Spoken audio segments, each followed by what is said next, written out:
see that too?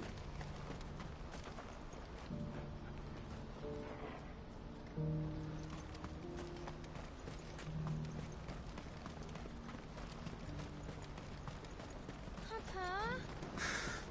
What is it? Oh, please. Stop. I'm scared.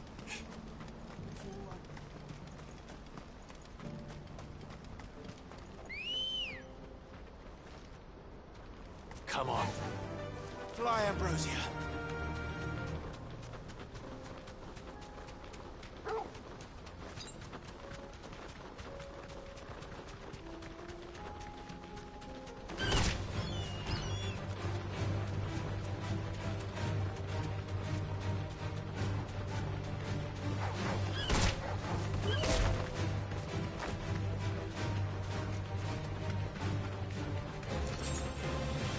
That's better.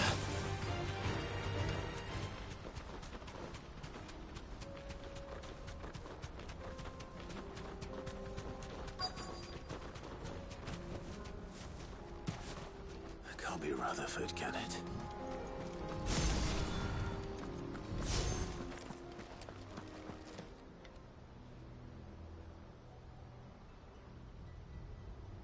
Turncoats and cowards, the lot of you!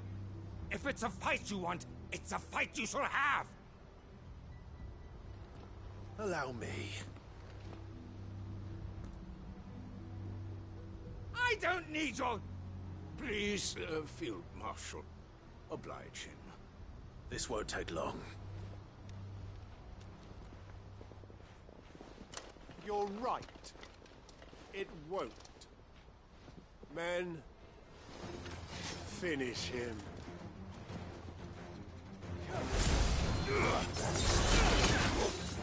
Too slow.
A little longer than I'd have liked.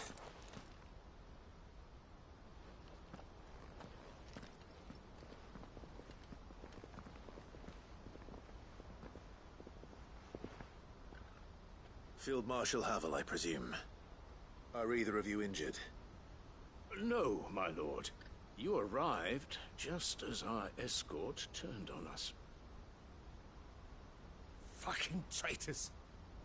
I'd heard reports of soldiers in the outlying regions abandoning the oaths they swore. But I hadn't thought the corruption had reached so close to the heart of the Republic.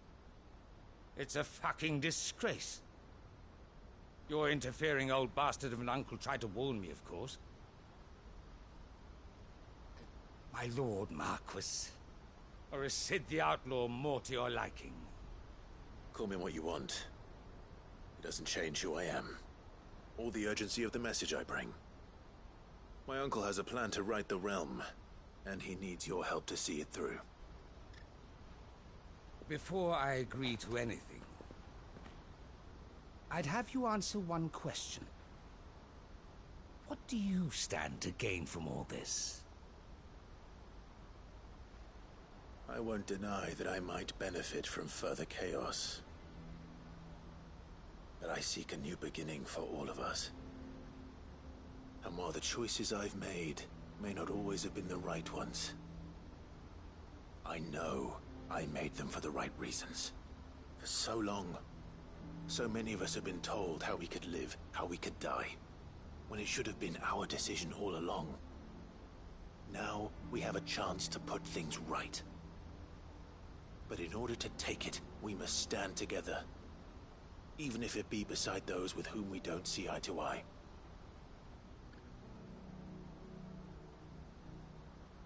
Certainly not the words I expected from an outlaw. But perhaps your uncle was right. You are no ordinary outlaw. I'll never hear the end of this. All right. I'll start by ordering my most trusted guard to bring the Dhalmekian fringes under control. Next, I'll make contact with my counterparts in the Imperial Army and see if I can't convince them to try and restore order in their own territory. Thank you, Field Marshal. But they are not the only ones we will need to convince. What do you mean? I don't doubt that I can bully some sense into a few generals, but those they answer to require a different kind of persuasion. And when it comes to honeyed words, well, we will need an envoy. One who can court even the most stubborn of statesmen. You, perhaps? I'm flattered. But I'm no diplomat either. And I have other problems to attend to. What we need is a skilled arbitrator. And I may know just the person. Is that so? And would he happen to be an outlaw too? Of a different kind, perhaps. Well, beggars can't be choosers. I suppose we'll all have to find a little of the outlaw in ourselves if we're to make it through this. Very well. Send your man to me right away. I shall.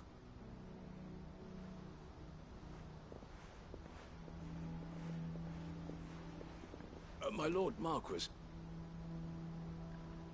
Your Lord Uncle bade me escort the Field Marshal to his manor in Port Isolde. And I will see that my associate joins you there. Very good, my lord.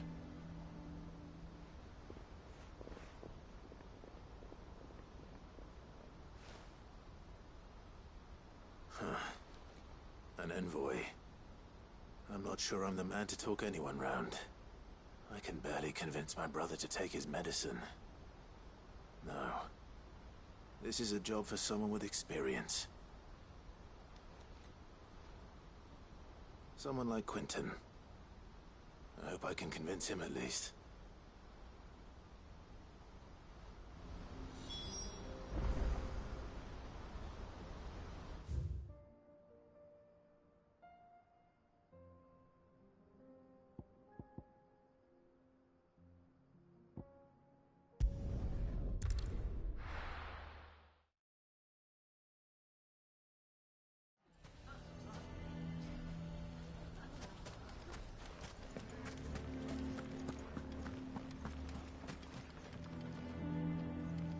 Here to help me pack? Thanks, but I'll be traveling light. I'm almost finished already, in fact. You're really going to go through with this, then? I am. But before I go, there is one small issue I'd like your assistance with. Well, two, in fact. If it's within my power to help you, I will. It's the children. I refuse to let them share in my disgrace. And if I leave them here, they surely will. Our friendship would see them ostracized forever. But I can't take them with me either. I can think of only one place where they are certain to be safe, and provided for, and loved. The Hideaway. Of course. The children would be more than welcome. Thank you, Clive. I will not forget this. Lubor, are you still here? What is it, Ferda? You look pale. There's been a flood in the Velcroy, a damn big one. The League of Outlaws encampment was completely submerged in ether. What? Every last one of the bastards has turned. And they're headed this way. Bandits are one thing, but Akashic bandits are quite another. The town guard won't stand a chance against them. We need to evacuate. There's no time to lose. Thurda, gather the men. The Akashic may strike at any moment. We must make ready to cover the townspeople's escape. Well, what are you waiting for? Yes, my lord. Clive, change of plan. The children stay with me for now. I need you to find Conrad and Natalie. Tell them to prepare for a full and immediate evacuation. Understood. I'll do what I can to convince everyone else. Wish me luck.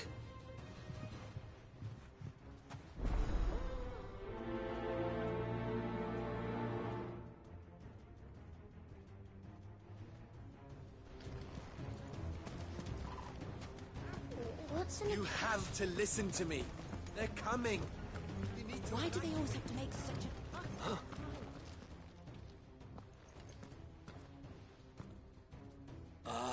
It's you. What do you want, Lord Underhill? To pass on an important message. There's been an ether flood out in the Velcroy. The camp where the so-called League of Outlaws were gathering has been swallowed. They're no longer just bandits.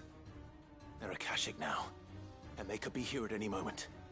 You need to begin preparing for a full-scale evacuation right away. Oh, do we? And who was it who gave you this disturbing news, might I ask? Lubor, perhaps? The man spreading the same poison out in the square as we speak. You may believe his lies, my lord, but we know better. But why would he lie about something like this? Some twisted attempt at revenge, perhaps. If he had not been unmasked, he may well have been elected our leader. A great honor for one of his kind. One he might well feel aggrieved at having been denied. Lord Underhill, forgive me, but it has become all too evident where your sympathies lie. Lubor cannot be trusted, and neither, therefore, can you. You may not trust me, but for the sake of your people, ask yourselves if there is any chance that this is true.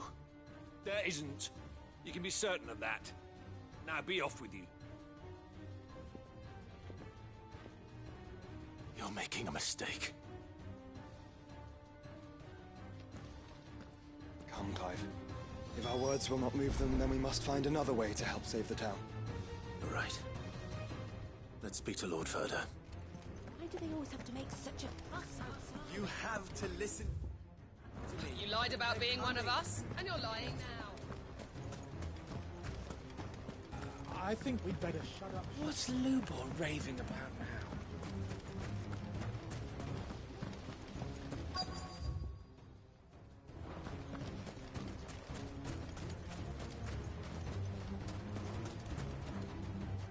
Lord Furder, Cid, what's wrong? I went to warn Conrad and Natalie about the Akashic, but they wouldn't listen. They've convinced themselves that nothing Lubor says can be trusted. The bloody fools. Which means the town guard can't be counted on for support. But I can. If there's anything I can do to help you defend Dalamil, you only have to ask. I appreciate it. Cid! Further! I've been looking for you everywhere. Victor? I thought you'd left. I couldn't abandon a friend in need. And Lubor is in need at this very moment. Come quickly.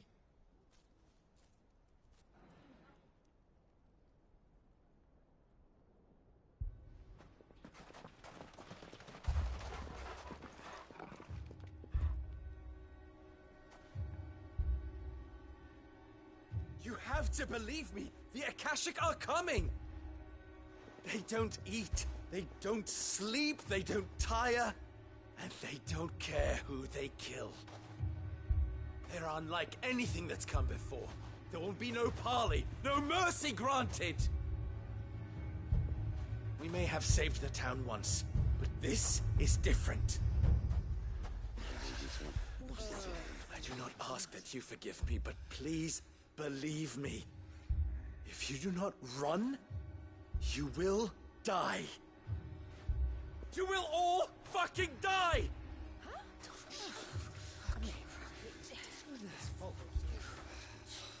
You'd like that, wouldn't you, bearer?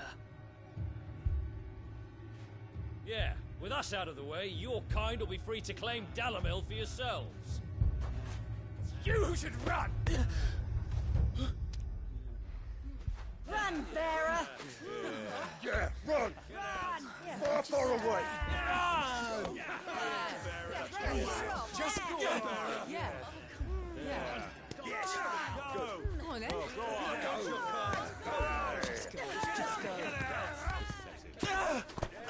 Lubor. Wait. Someone's coming. Stop! You're hurting him!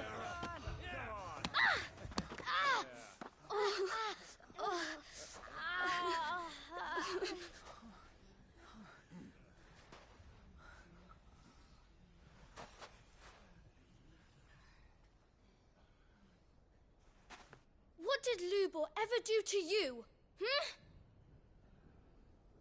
He solves all your stupid problems, and he keeps all of you safe. You know there's nothing he wouldn't do for this town. Who was it who made that cleaver you use every day, Conrad? And what about your counting table, Natalie? Who fixed that? Whose men make sure the streets are clean so all your boots don't get dirty? Who spends all day, every day making sure things run smoothly round here? And none of you ever say thank you. Ever. But did Lubor ever complain? Well, does he ever stop smiling? He keeps this whole place going. And you act like it doesn't even exist.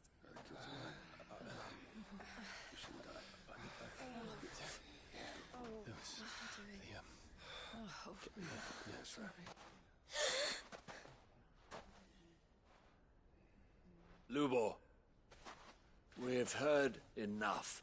Wait! We will not run.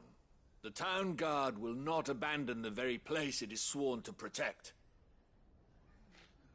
And I will not give up for lost the stores that we labored so hard to fill.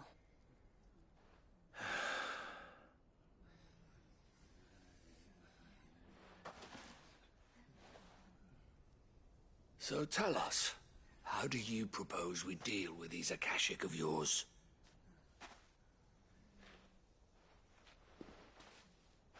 We won't run, but we will fight. All right, then.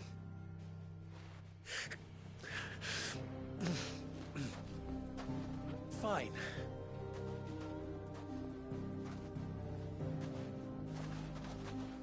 Gather round if you don't want to die.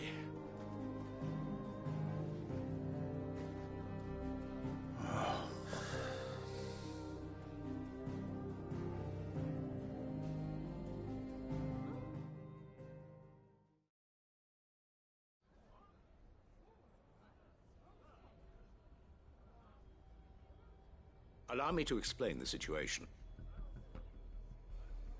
The ether flood occurred near the village of Cheratina, deep in the Velcroy. The place had been abandoned for years, until the League of Outlaws decided to make it their base of operations. Now they're all turned, and if the scouts' reports are correct, heading in this direction. They are mindless monsters, driven only by hate and rage. And they are utterly unpredictable. With the bandits, we at least knew how and where they were likely to attack. When these creatures come, Dalamil will have the bitterest fight it has ever faced on its hands. The town guard will muster at the north gate. The rest of us will take the south. Both forces will provide men to serve as scouts and messengers, ready to spread word of the size and nature of the Akashic force as soon as it is spotted. And as soon as it has been, we will converge on its position and see that it is driven back from Dalamil at all costs. Conrad, can I count on the support of the town guard? Always. I leave the selection and coordination of the messengers in your hands, Victor. And the command of our men in yours, Ferda. If you would both be so kind. Consider it done. As you wish. Natalie, I would ask that you and your people have the townsfolk barricade themselves inside the bathhouse. And tell the merchant not to waste time securing anything beside the essentials. Preserving life is our one and only concern. As long as we survive, it doesn't matter what trinkets we might lose. Our riches can be regained. And if anyone doubts that, let it be known that the Briar's Kiss stands ready to cover any losses. Very well. I shall tell them. Where do I fit into this plan? Where else but the most perilous place of all? I would like you to travel to the home of our erstwhile League of Outlaws, Cheratina itself. The main host is most likely still there, and Dalimil will not be safe until it is eradicated, root and branch. A little gardening. How pleasant. I doubt it. I have a feeling these weeds will be particularly stubborn. Luckily, so am I. So you are. All right then, we all know what we have to do. Now it's simply a matter of doing it. For Dalimil.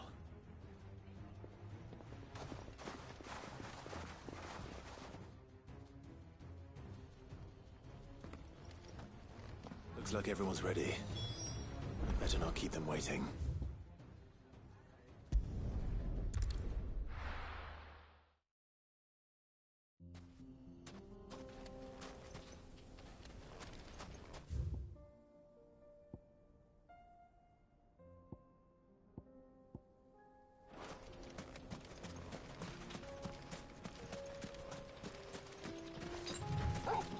There it is. The flood. But what's waiting for us inside?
Leave a single one alive.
The League is disbanded. I should get back to Dalimil and see how the others fared.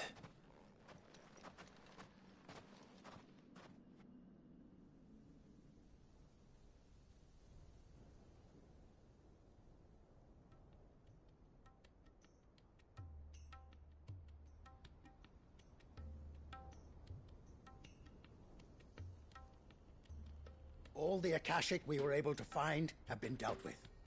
Seems that might be the last of them. Last of them here, perhaps. Lubor, Sir Clive has returned. Clive! What news from Charatina? It's done. Root and branch. I knew you wouldn't let me down. Thank you, my lord. Friends, the Horde has been driven back. The Akashic have been defeated. And we need not fear the arrival of any more, thanks to Clive. Victory is ours. We bloody did it! We saved Dalimil. Lubor, allow me to apologize. After all you have done for this town, we should never have doubted you. But we did. And for that we are truly sorry. We only hope that you can forgive us. We need you, Lubor. Dalimil needs you. So, if you would still like to be considered for the position of mayor, you have our backing. You do remember that I'm a bearer, don't you? We do. But that is not a stain on your character. It is a stain on ours. We thought only of what we perceived bearers to be, not what you truly are. The man who saved Dalimil twice over. I see. But I will only accept your proposal on 2 conditions. Name them. Firstly, that you will both do everything in your power to rally your people to my cause. If the Town Guard and the Merchants League do not accept my leadership, it will be doomed from the start. Unity is the key to defending Dalimil, and I do not doubt that we shall need to call on our combined strength again. When that time comes, I will expect us all to pull together, just as we did today. Of course. You have our word. And secondly, you will accept that if I am to lead you, the mistreatment of bearers must end here in Dalimil. Any bearer within our walls shall be afforded the same rights as any other citizen. They will not be judged by what they are, but who they are. As we failed to do, and came so close to losing everything. We agree to your conditions. And we have only one in return. That you continue to work for the good of Dalimil, as you always have. Condition accepted. Well then, it seems my mayorship is all but confirmed. Do I get some sort of special hat?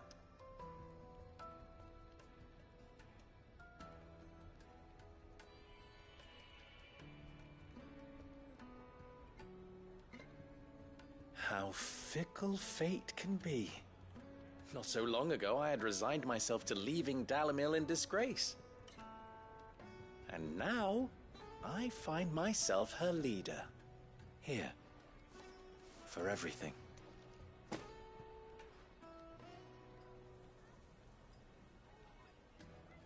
Lubor. About the children. Fear not. You are, of course, relieved of your responsibility. I would sooner face another horde of Akashic than see them brought up as outlaws. I'll make sure they're safe here. I don't doubt that you will. And not just the children, but everyone in Dalimil. I'll do my best. Can't have all your hard work going to waste.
Here's the scraps you were after.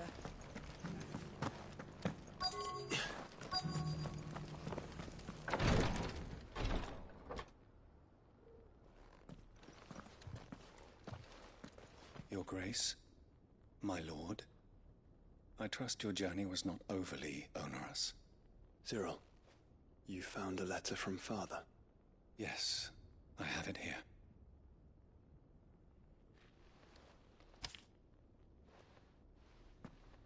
If you would do us the honor, my lord.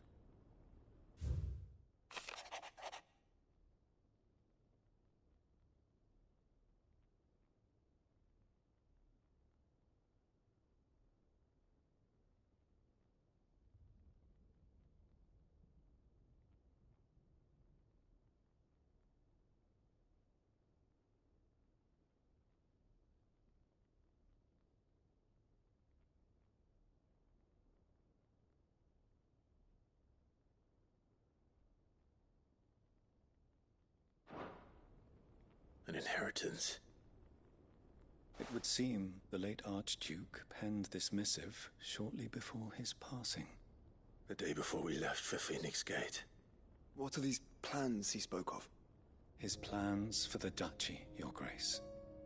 Your father entrusted them to my predecessor, the former bearer of the Burning Quill, who entrusted them in turn to me. The complete emancipation of bearers is their stated aim. But your father's dream did not end there. His Grace also spoke of building hospices to care for those stricken by the curse, and the founding of a new university to further the development of non-magical technologies. With the blight spreading ever more widely across the twins, Archduke Elwyn saw this as the only means of securing Rosaria's survival. He wished to see men and bearers treated as equals. To see centuries of common wisdom overturned. Small wonder he did not think it achievable within his lifetime. But he thought it achievable nonetheless. Had he not, he would never have written this message. Nor would he have entrusted his vision to his most faithful aides. Those who would have stood with you, shielded you from the machinations of the less benevolent personages at court. It's a pity only they are still with us. 'Tis true that those most loyal to your father were the first to suffer the Duchess's wrath. But one at least remains, and she has come bearing gifts. What do you mean? Mayhap it is better that she explain, my lord. After all, the duties entrusted to me by my predecessor extended only to recovering His Grace's will and arranging a meeting with the one who might execute it, or a part of it at least. And where is this woman? She awaits you in the archive, Your Grace. Thank you, Cyril. Shall we then?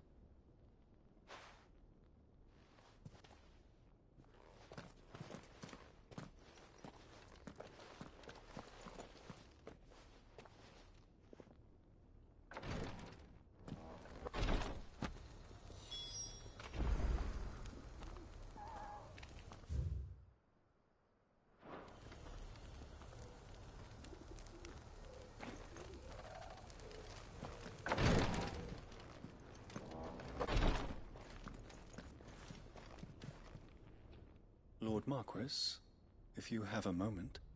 What is it, Cyril? One of our brethren lately journeyed across the strait in order to pursue a new avenue of inquiry in our ongoing investigation. He sent an owl some while ago, but we have heard naught from him since. Was he surveying another fallen ruin? No. The object of his study was a savior cult that has arisen in Ash in recent years. We believe it may have some connection to the Circle of Malleus, an ancient religion that worshipped Ultima as its god.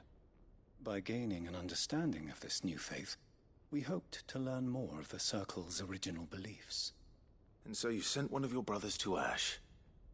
A continent teeming with orcs and Akashic? Fully cognizant of the risks, yes. I entrusted the mission to one of the most able of our order, the Third Chair, a master of the arts of combat and survival both. Though he has been silent for some days now, I have thus far refrained from sending any others in search of him, lest they be lost in turn. Yet, it seemed only right to inform you of the situation, given your unique experience of the perils of Ash. For as you so earnestly advised me, it would not do to abandon a man to his fate, when he might yet be saved. It would not.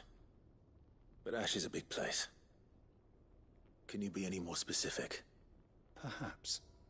The last owl I received from him mentioned a village where he had heard the cult were wont to assemble.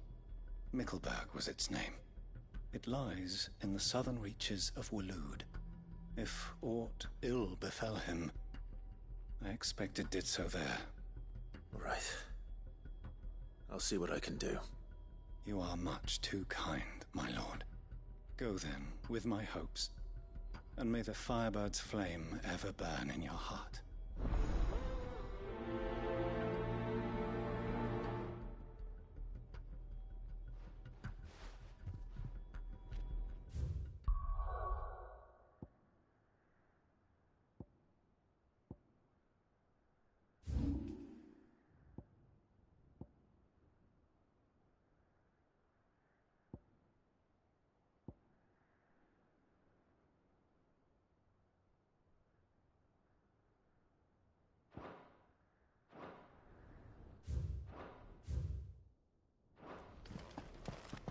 If this new faith really is an offshoot of the Circle of Malleus, then...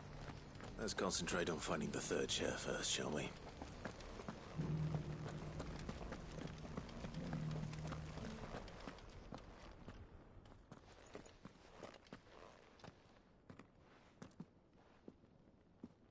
My lord, your grace.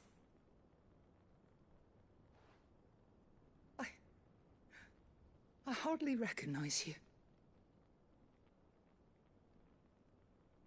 I am Goditha, retainer of House Rosfield, loyal servant to the Phoenix and his shields. Your father, the Archduke Elwyn, entrusted me with the delivery of a gift. I only hope you can forgive my tardiness in bringing it to you.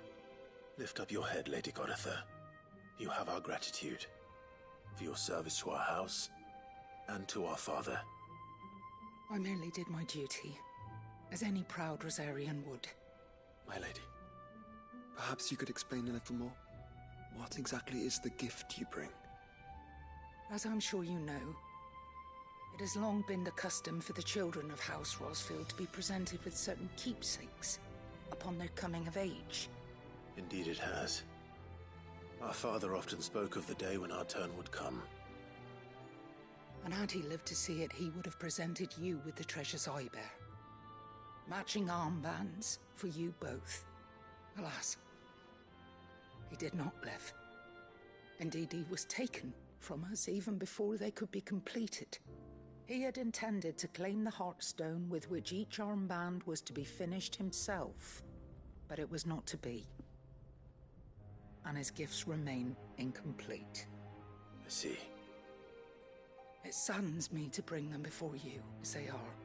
It was your father's wish, that you be presented with the finished articles, not these works in progress. But with His Grace long since gone, and the stone left unclaimed, I had little choice. You are grown men now, and his house is yours. And while I would not presume to insist upon your claiming the Heartstone in his stead, I know that nothing would have pleased him more than for you to do so. Thank you, Lady Goditha. What say you, Clive? What else? Of course, my lady. May our father's will be done. Oh, I am much obliged. Do you know where we might find this Heartstone, my lady? I do. Though it may be a matter of a good deal more than simply happening upon it. It is found in the bellies of elder griffins, you see. We do at least know where to find one. A certain specimen has made its nest in Titan's Wake, not far from here. A certain specimen? You are most perceptive, Your Grace. In answer to your unspoken question, yes. In fact, this is the very same beast your father meant to slay. I have been tracking its movements since you were but a boy. Were you to slay it in his stead, as men of House Rosfield, it would surely make your father proud. What say you, Joshua? What else?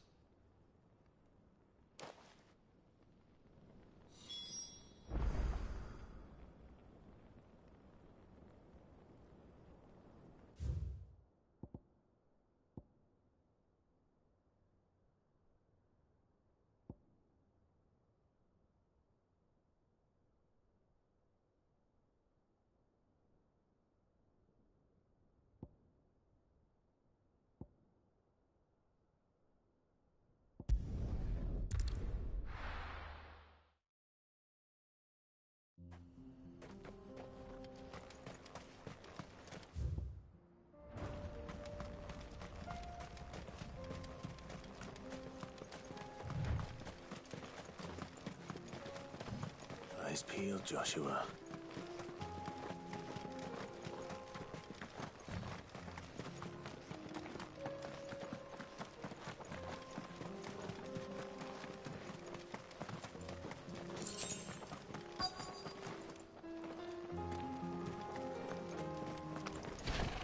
There it is.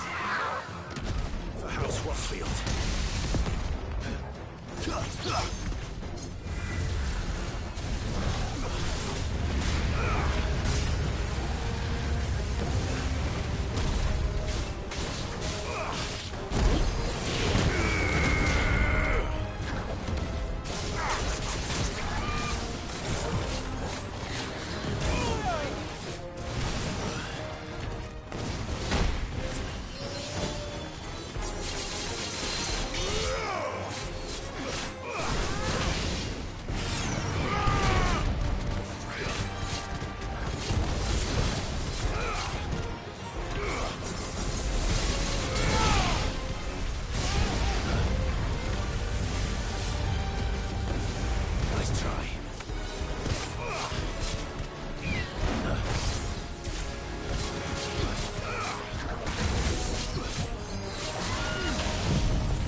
Is this the Heartstone?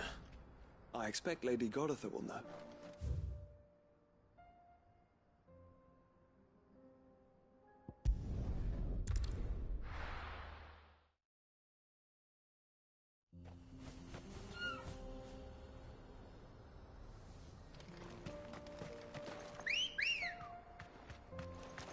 Come on.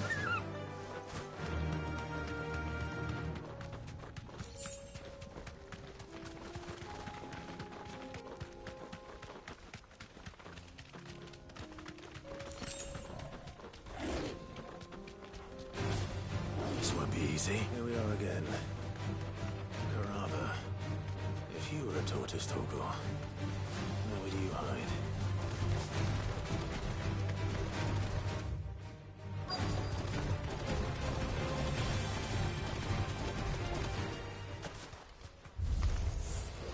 Looks like we found him.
I better get these materials to Mid so she can finish her prototype.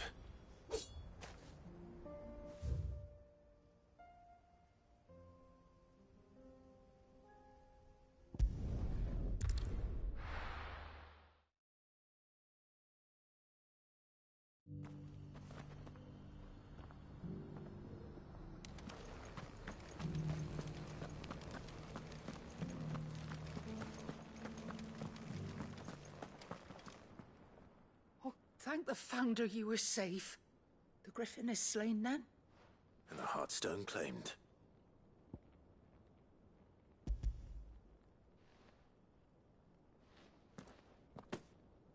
Yes.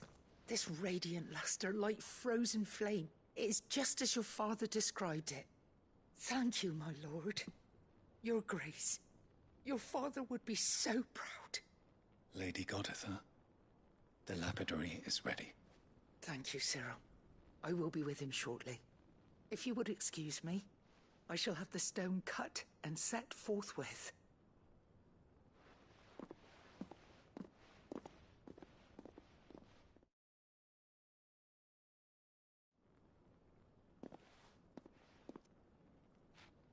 The armbands are complete. Pray, take them. They are yours, after all. Heartstone is harder and more enduring than garnet, or even ruby. It symbolizes unwavering will and devotion. And the graven vines encircling the stone represent the unbreakable bonds between you. It's a message. Father knew we had enemies both inside and outside the duchy. Enemies who would thwart his vision. Only with unwavering devotion would it ever be realized. And only if we stood together, as Phoenix and Shield, as brothers in arms. Only then might those enemies be overcome. Indeed. His Grace knew the enormity of the task he would entrust to you, his heirs. But this was more than just a message. It was a promise. That he would always be with you. Thank you, Lady Goditha, for remaining the steadfast custodian of our father's will. Forgive me, my lady, but there is something I don't quite understand. The Undying told me that after Father died, Mother claimed all of the ducal treasures for her own. Even if the armbands were incomplete, she would surely not have overlooked them. So, how were you able to keep them from her? Because I was the keeper of the vault. Though I was but a lowly servant, your father spoke to me of his intentions for the bands, of the deep love he had for both of you, and his hopes for your future. In the days before the disaster at Phoenix Gate, I discovered that the Duchess had ordered her jewelry be sent away from the castle. It was then that I knew she meant to betray us. I tried to warn your father, but it was too late. When word of the fire reached Rosalith, I knew my time was short. So I took up the armbands and I fled into the night. And thank the Founder you did. Yet my duty to your father was incomplete. Not knowing what else to do, I followed the Griffin, thinking I might claim the Heartstone on its passing. And so my pursuit continued, until Lord Cyril appeared before me. He informed me that His Grace's will had been recovered, and that his sons were alive and well. Lady Goditha, on behalf of my father and all the people of Rosaria, I thank you for your loyal service. As do I. Thank you, my lord. Your Grace, for coming back to us. For giving my service meaning.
The bands suit you well. It must be gratifying to finally receive the inheritance that was denied you for so long. It is. And we thank you for the part you played, Cyril. If you would permit me to play my part a little longer, might I suggest that you make your way to your father's memorial atop Hawk's Cry Cliff? Let him see that you have received his blessing, and that his vision lives on in you. I suppose it would be churlish not to. What do you say, Clive? Shall we pay Father a visit? I think we should. I was hoping to be able to offer him my thanks before we left for Origin. Your father's helm is enshrined there. It has been since the day we recovered it from Phoenix Gate. I prithee claim it, for it too is a part of your inheritance, and I do not doubt that your father would prefer it in your hands than perched upon some lonely rock. Thank you, Cyril.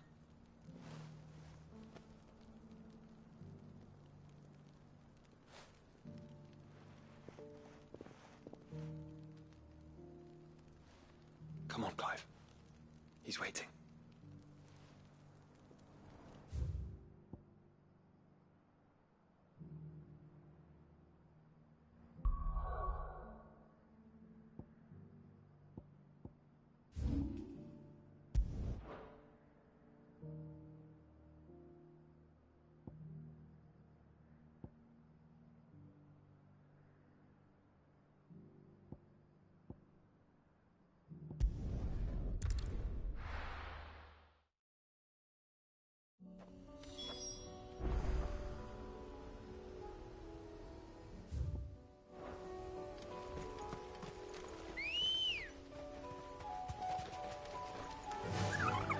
Run like the wind.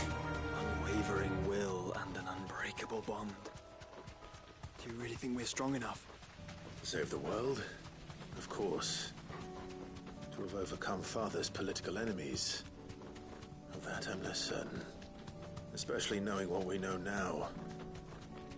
What Mother was truly capable of. But perhaps these bands would have helped. Knowing he was with us would have made all the difference.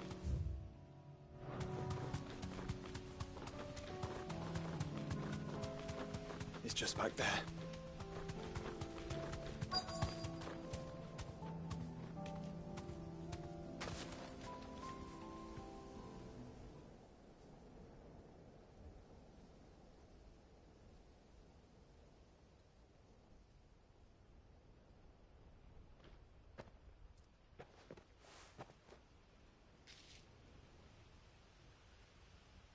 Father always fought for what he believed was right.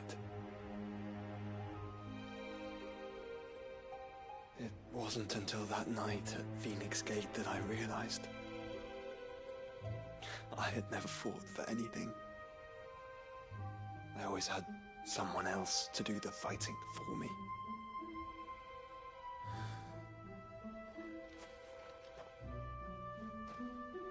No matter how fate conspired against him, he never lost heart, never looked back, never stopped fighting. To me, he was the greatest of men.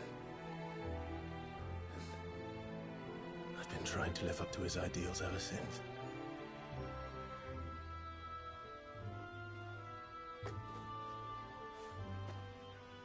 We all have, Clive. We all have. And we'll keep trying. Because that's what he would have wanted. What he would have done himself.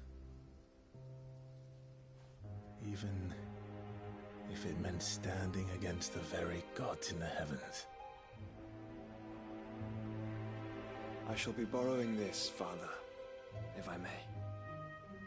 That you might watch over us as we follow in your footsteps.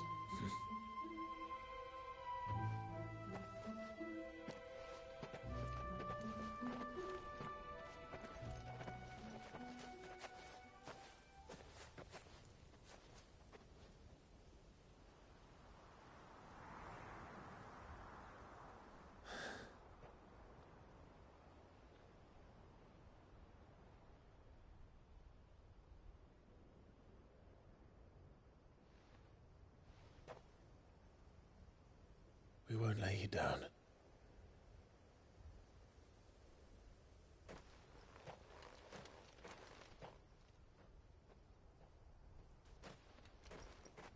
Onward then.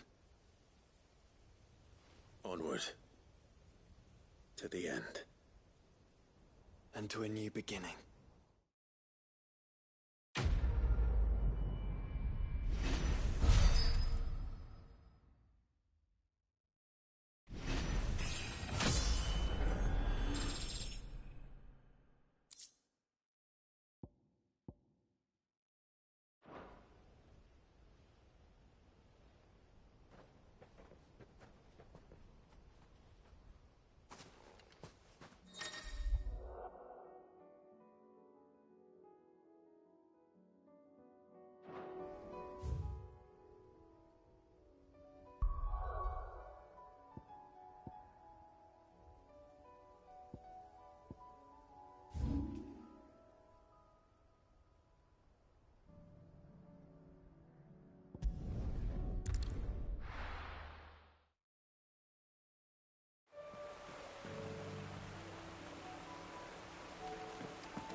Quentin, I have a proposal for you. Do you now? Something tells me you'll be asking more of me than a cask of Gotand gold. Go on, then. Propose.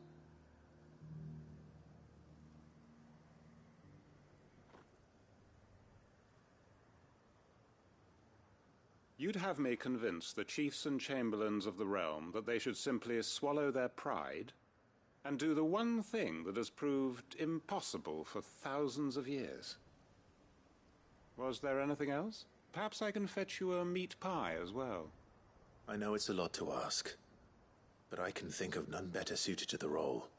And you'd have me give up what little I have left to do it. I told you, Clive. The people of Lostwing are my family, and I cannot abandon them. You'll have to find someone else. I'm sorry to hear that. So am I. And why might that be? What he's asking. How's it any different to what you've done so far? They want you to speak for those who can't speak for themselves. That's what you do best. If it's the vineyard you're worried about, we'll see that the grapes are picked and the tons filled. You know we will. It's not that. Then what is it? You said yourself we're family. Don't you trust us? You know that's not what I'm... Then what are you saying? That only we are worth saving? Why turn your back on everyone else? You convinced us we could build new lives for ourselves, and if you can do that, who's to say you couldn't convince the entire realm? A stirring argument. I fear that any rejoinder I make might fall somewhat flat by comparison. So you'll join us? Where do you need me? Field Marshal Havel will want to speak with you in person. He's currently in Port Isolde. I can arrange for a party of Cursebreakers to accompany you there. That would be very much appreciated. I hear the roads are far from safe these days. Hopefully not for long. My uncle will want to know that his plan is taking shape.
No need to ride from here.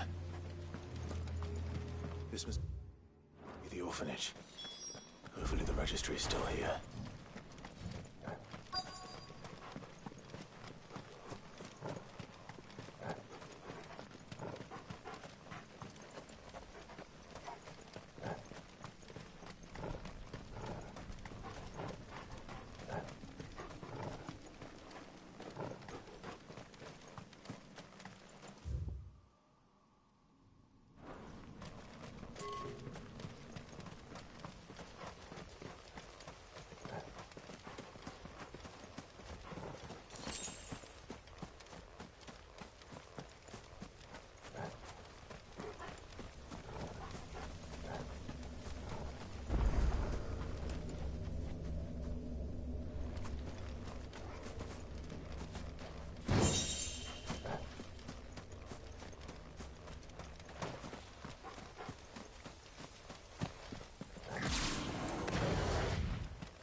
conditioning. This is nothing short of torture.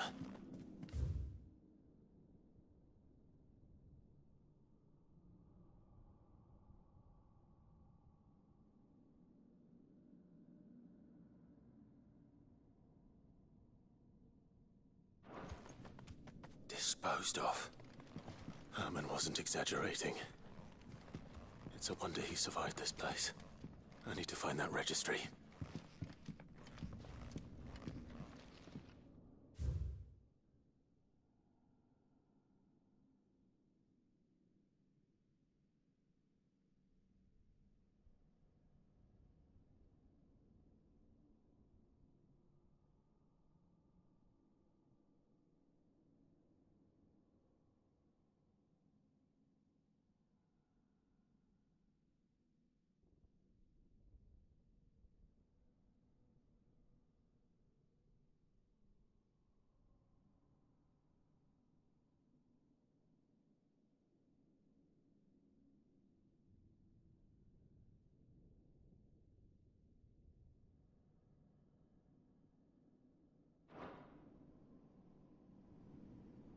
This reads like a suicide note. Did the director go through with his plan? There's only one way to find out.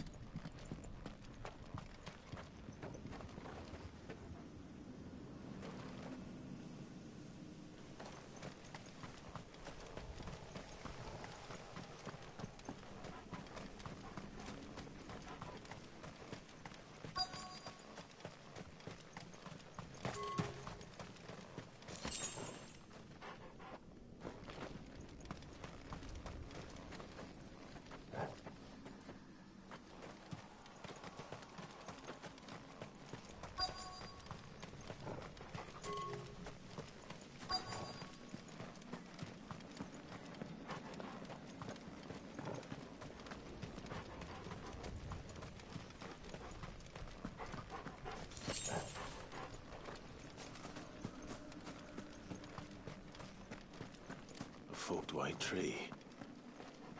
This must be the place.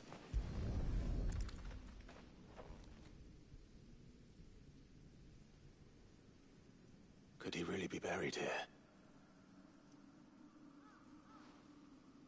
There's something hidden among the roots. Let's see.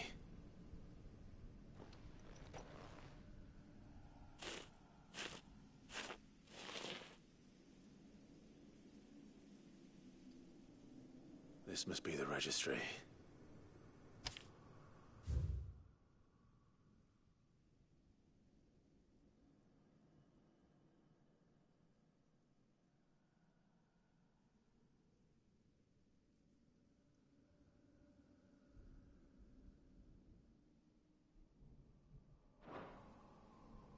So many names. This place was a slaughterhouse. Where is the architect of all this misery?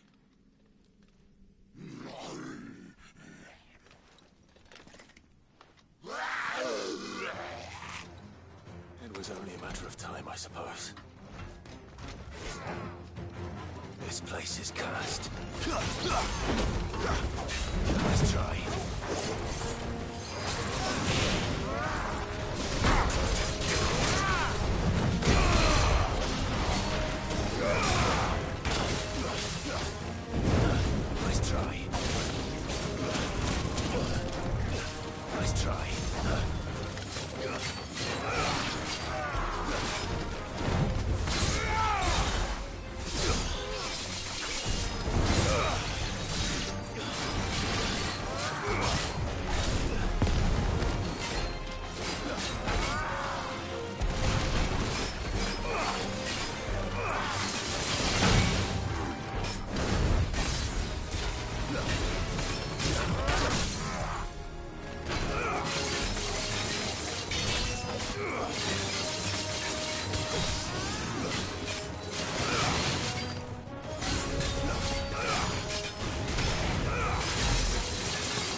I'm done here. Let's get the registry back to Herman.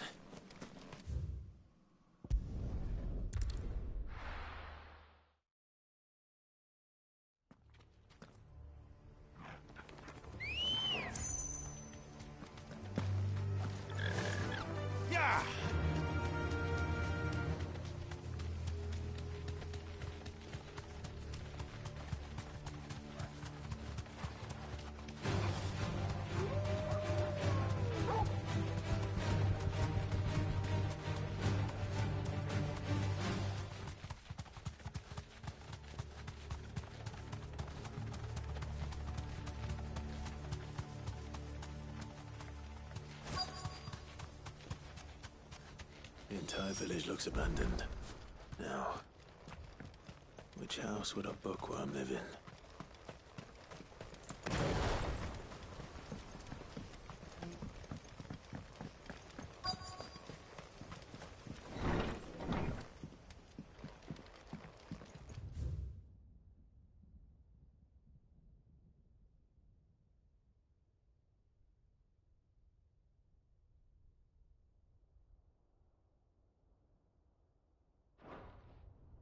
This is a Royal Army logbook.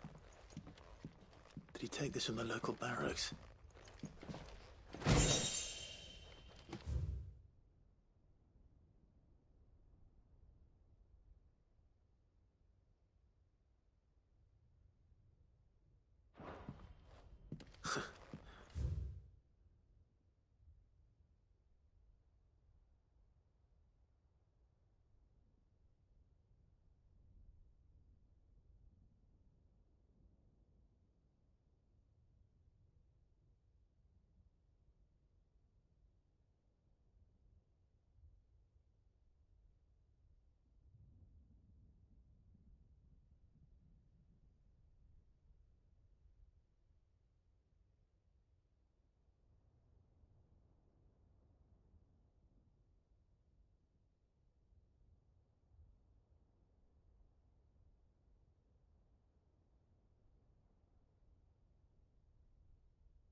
His interests were certainly varied.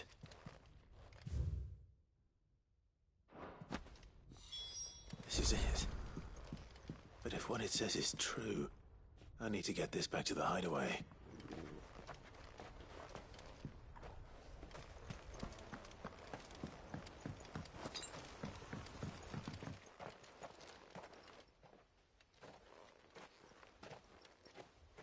Leaving so soon, stranger?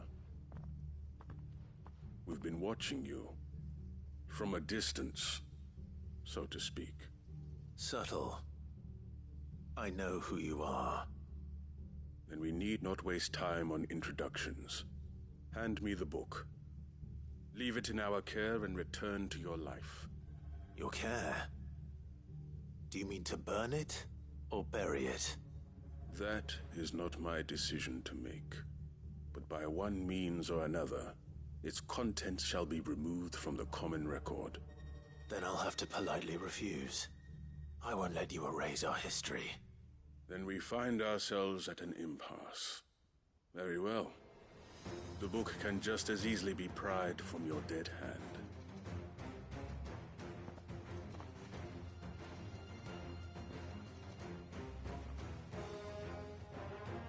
Let's see, shall we?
Impressive.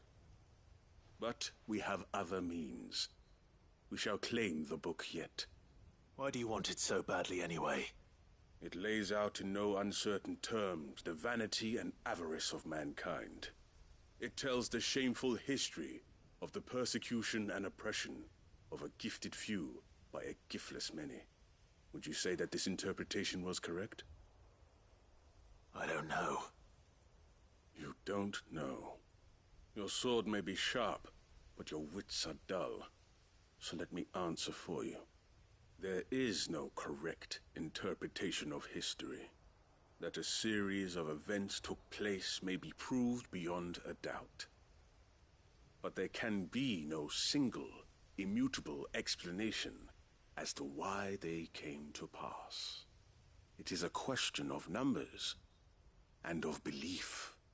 If enough people believe that a set of events occurred for a reason, that belief becomes the truth.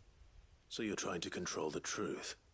We are trying to protect people from themselves, from knowledge that would bring them naught but pain. That is all. You may keep the book, for now. The world is small. We shall meet again. Until then. Wait. Damn it. Let's get this back to Vivian. Perhaps she can explain what that was all about.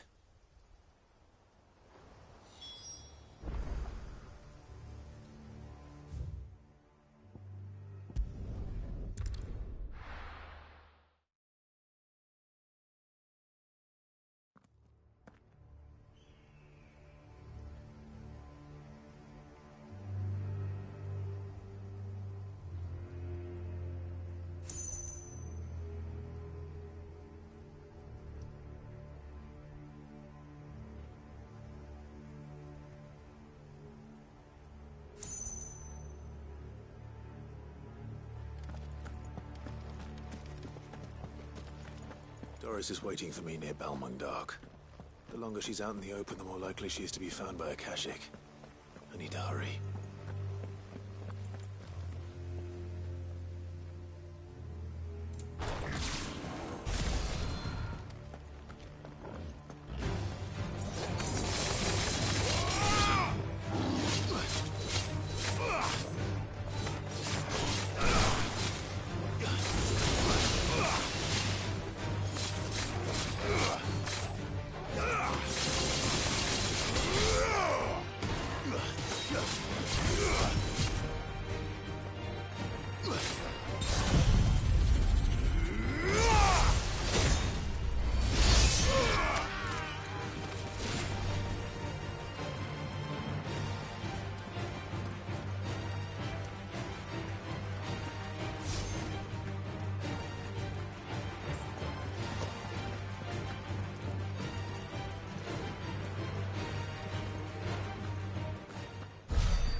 Let darkness go!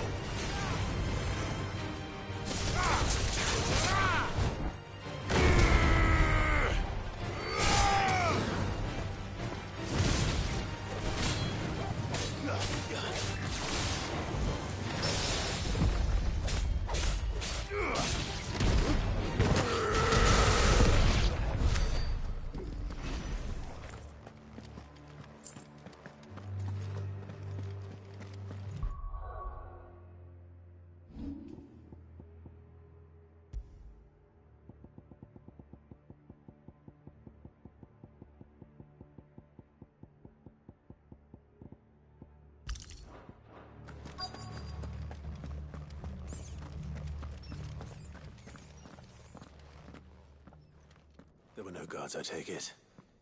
None manning the gates, no. It's a different story inside, though. The corridors are crawling with Akashic. Most likely guards left behind when the Wardens ran. If Chadwick was being held here, I worry that he may already be. Don't give up hope just yet, but let's move quickly. Let me check the ground floor. The ether stick is there. Then I'll search the upper level. Good luck, Sid. Stay safe.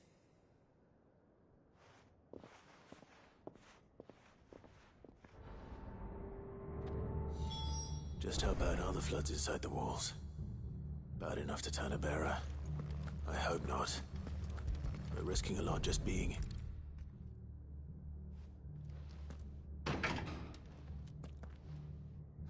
Locked up tight.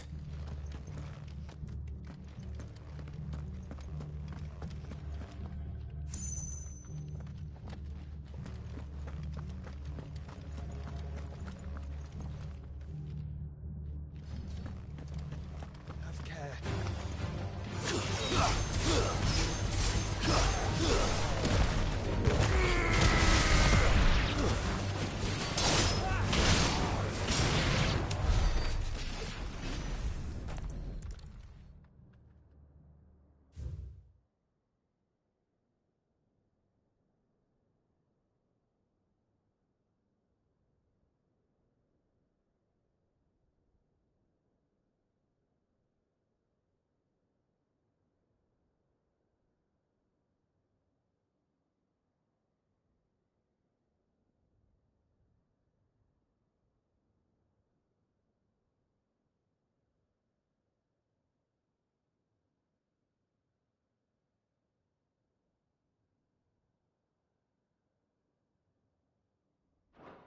So this place was no ordinary prison.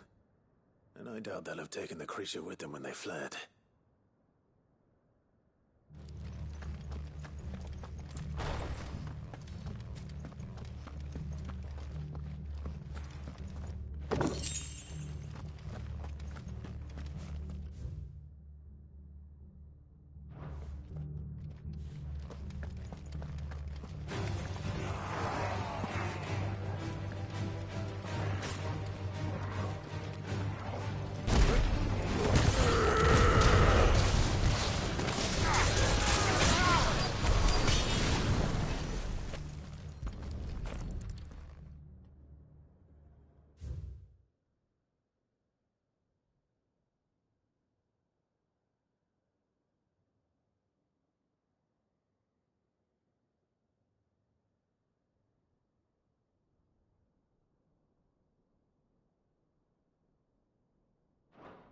Minimal loss of Waluda lives. And what happens when they run out of bearers? Even the Imperials take better care of their branded than that.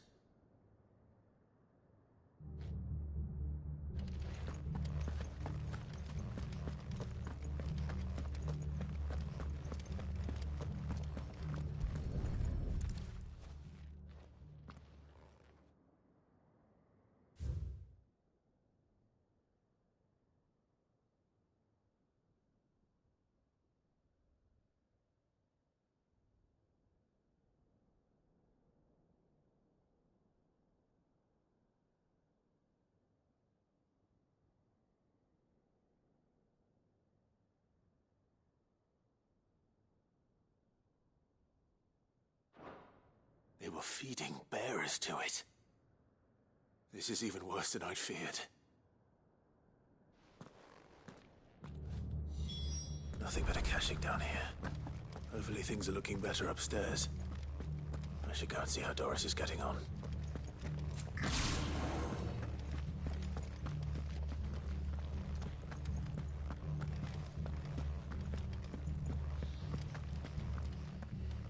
Caution, brother.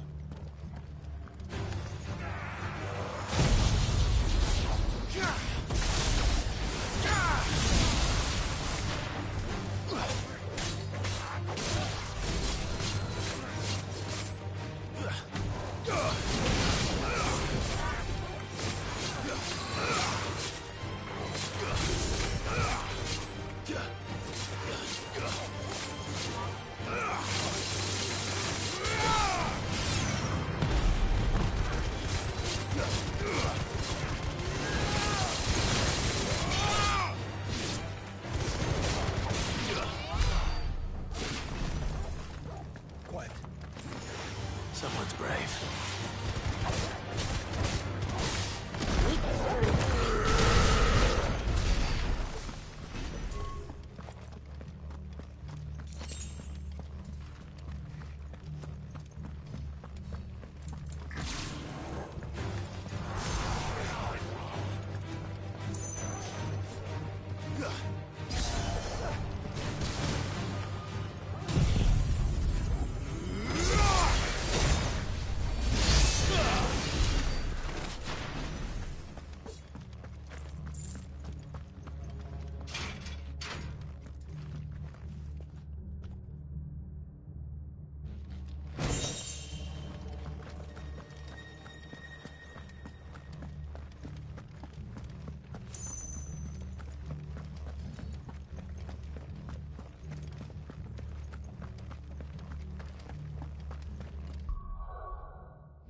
No lock downstairs. But I did find out that this place was more than just a prison. Something far more sinister was happening here. I know. I've been reading some of these documents and... it can't be true, can it? Bearers die every day in service of their masters, but this is so much worse. Pitting bearers against a wild beast armed with nothing but their wits? And all in order to bring about more death. And not just those who could fight, but the elderly, children even.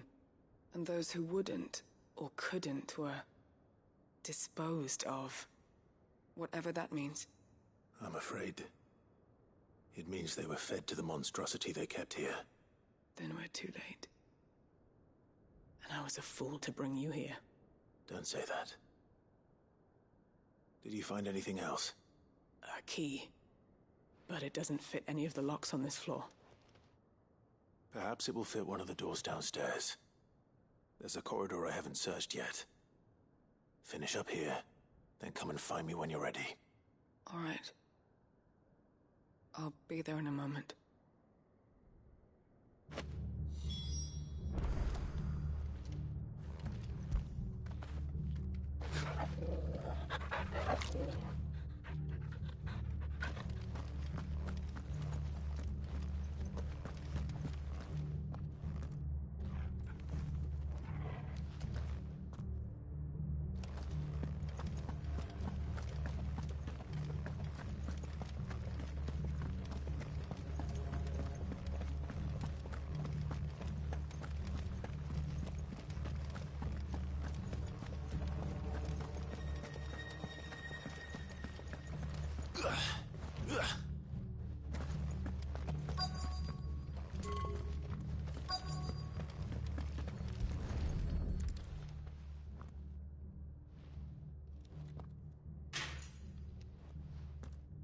Let's see what we can find down here.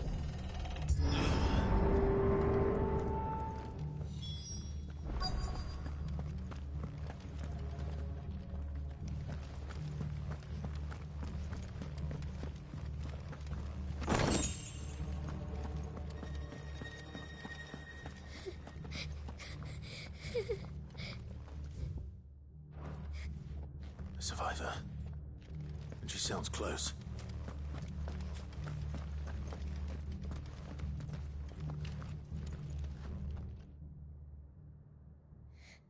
Who are you? There's no need to be afraid. Are you alone? Are there any other survivors? Some of the guards. They're still here. But something's wrong with them. Everyone else was eaten by the monster. Of course there were. Thank the Founder. It was worth our coming. But I'd rather we didn't linger. Are you ready? Ready when you are. You poor thing. He must have been terrified. Did Jadwick send you? What? He fought the monster. Distracted it so I could run away. He must have sent you. He promised to free the others too. Where is he? He opened your cell, didn't he? He wouldn't be here otherwise. Jadwick.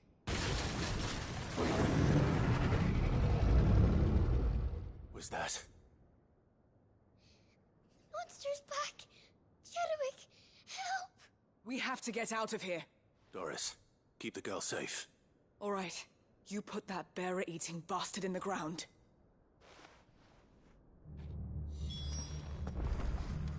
It's out there waiting for me.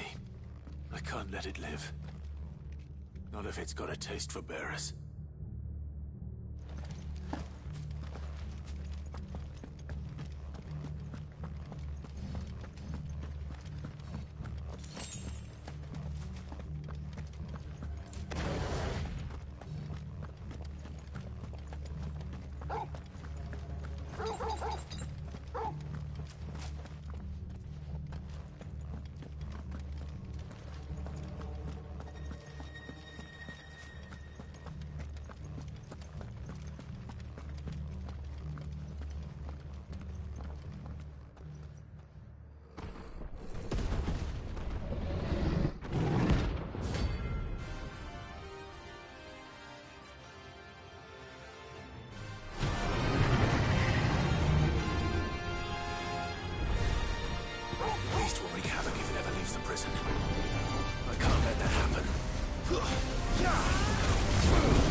It's over!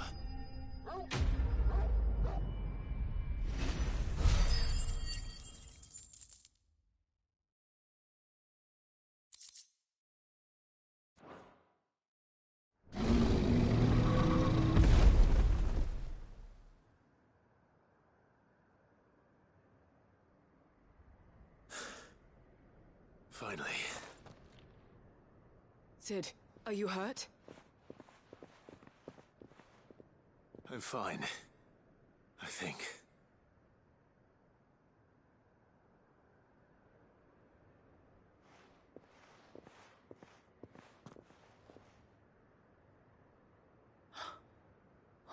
No. What is it? A diary. I gave it to Chadwick before we went our separate ways. He was here. Do you think that creature? I'm sure he fought bravely to the last. The girl is safe thanks to him. Chadwick. You fool. Come on. We have to get her back to the hideaway. We don't want his sacrifice to have been in vain. No. Of course not. I'll see that she's looked after from now on. It's the least I can do.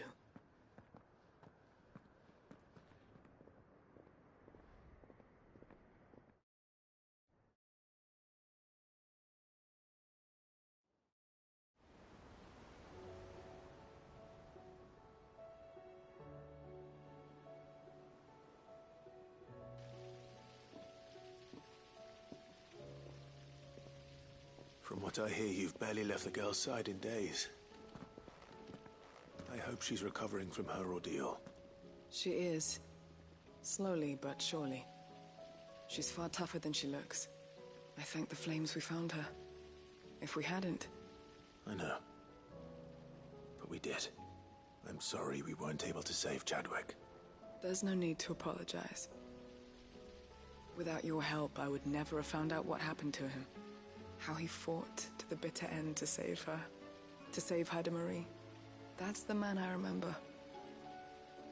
The man I thought of as a brother. I wish I could have met him. I'd like to hear more about your past. If you don't mind, that is. Of course. You already met my former master. She trained Chadwick and I to do two things. Kill and obey. We were supposed to be sold to the highest bidder when the time came. But no bid was ever high enough to convince her to part with us. For years, we were her daggers in the shadows. But we could never quite shake our doubts about the things she made us do. And then, one day, we just couldn't do them anymore. So we escaped. But staying together was out of the question. They would have found us too easily. After so many years of training, the pull to serve was always strong. It scared me to think he might have taken another master, become a dagger in someone else's hand. But even in captivity, the battles he fought were his own. And he died not as someone's tool, but as a hero. Hyde Marie is proof of that. Bearers can cast off their shackles. And the Cursebreakers will show them how. I'll fight until my dying breath to see it done. For Chadwick, and for all of us. Thank you, Doris. We'll be counting on you.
wind.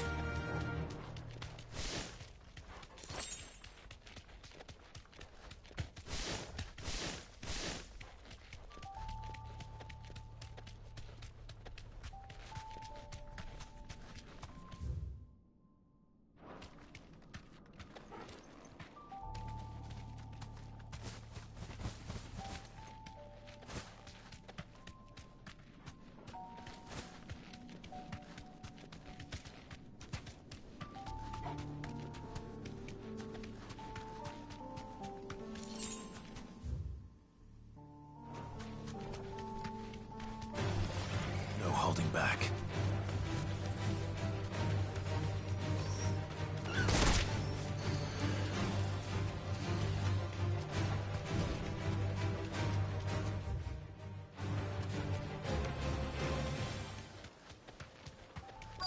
Might this be Nickelberg?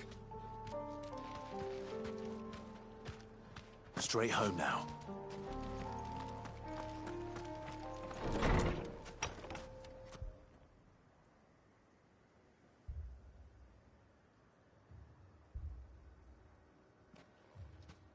These people aren't turned.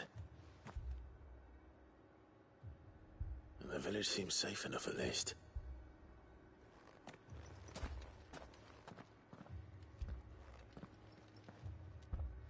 What is going on here? Ah. Did you too heed the call? Heed the call? No, I came here looking for someone. To be honest, I wasn't sure I'd find him here.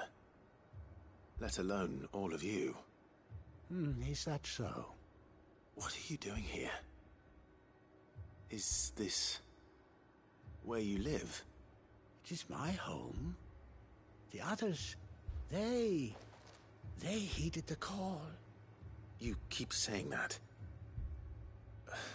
What do you mean? They came here to perform the rite, just as King Barnabas instructed. This village is their altar, where they shall cast their shoals upon the gentle waters and give themselves to the Lord. Give themselves? Oh, Lord, cleanse us of our sins. Let us be reborn in your loving arms. Free us from the torment of this mortal realm. They want to be saved. Forgive me, but did another foreigner like me come here? He was probably wearing a cowl. You mean the traveler from Storm? Yes. He's staying at my house, toward the rear of the village. Thank you. If you don't mind, I'll go and greet him. They seek the same salvation Barnabas did. Salvation? At least the third chair still lives. Let's go and find him.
Excuse me.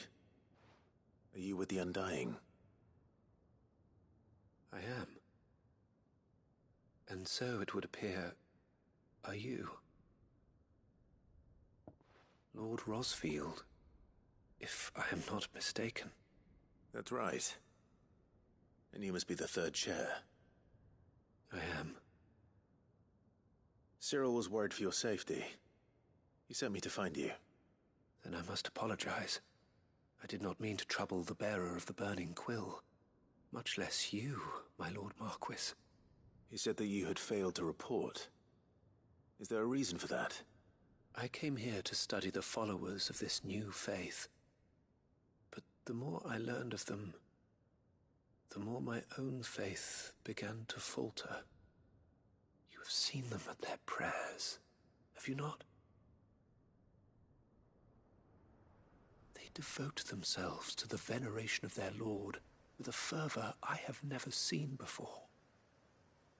Praying night and day that they might be rid of their wicked wills and reborn in their Saviour's light.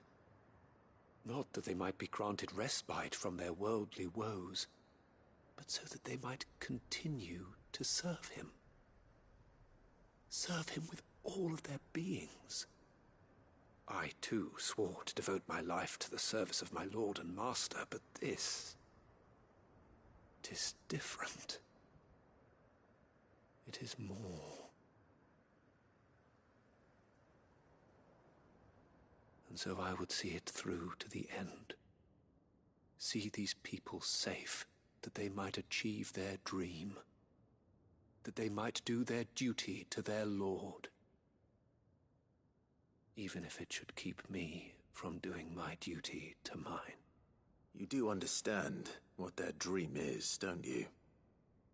I do, my lord. They would cast aside their wills and become Akashic. I know that it may be hard to believe, but to these people, that is the very essence of salvation. Forgive me, my lord, but I must remain here. If you are to return to Master Cyril, I would consider it a great... Did you hear that, my lord? Something is happening. I'll go and find out what. Stay here.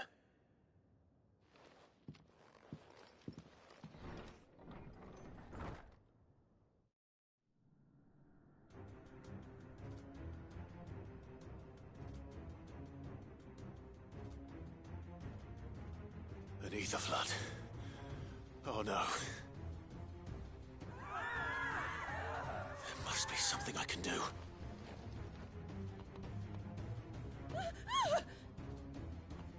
Echoes as well.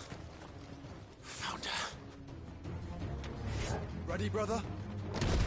Ready.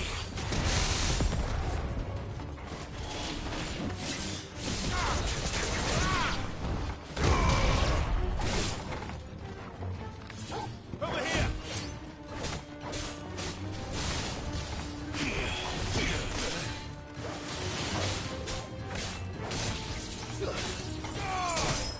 Farewell.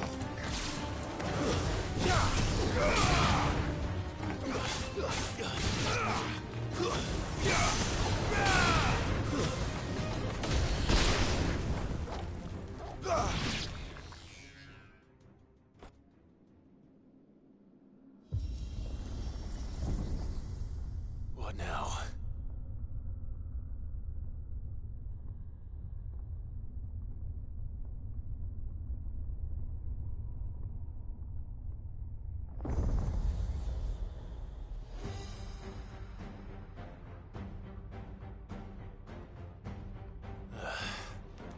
We meet again. I've killed your kind before.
Damn it!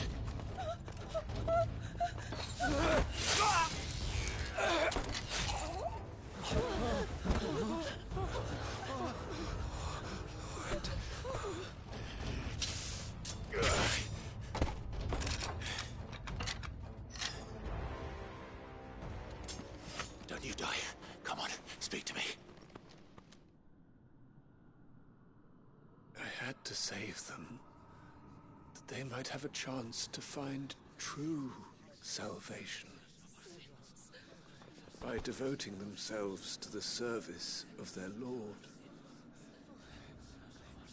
Just as I did when the Undying plucked me from the gutter and gave me a cause to believe in. A duty to serve was everything to me, and I would not deny them that fulfillment, even if they must become a Kashyyyk in order to achieve it. Forgive me, my Lord Marquis. I did not mean to trouble you with this. My findings. Could you deliver them to Master Cyril for me? Of course. Your duty will be done.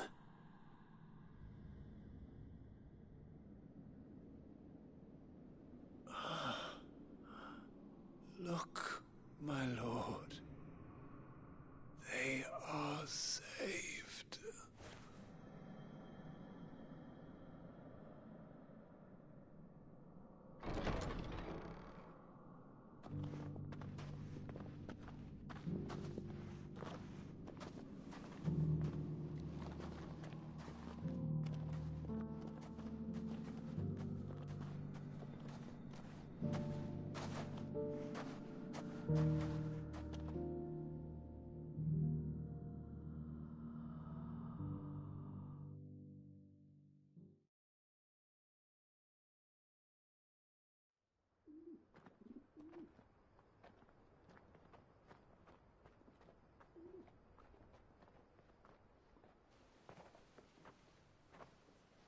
They are saved.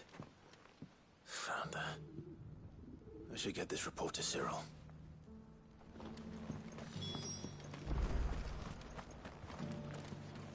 Welcome, welcome.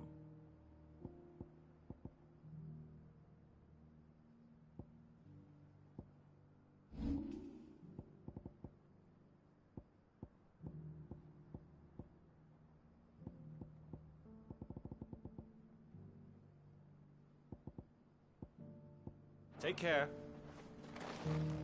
Welcome, welcome.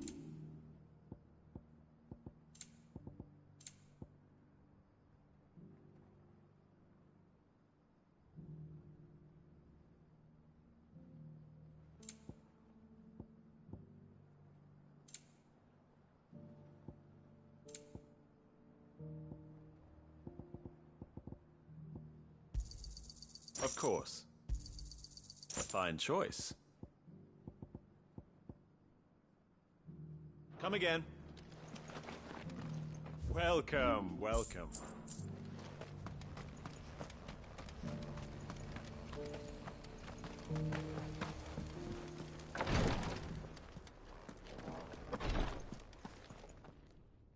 My Lord Marquis, welcome back. I am glad to see you hale and whole. I met with your third chair, Cyril. He bade me deliver his findings to you.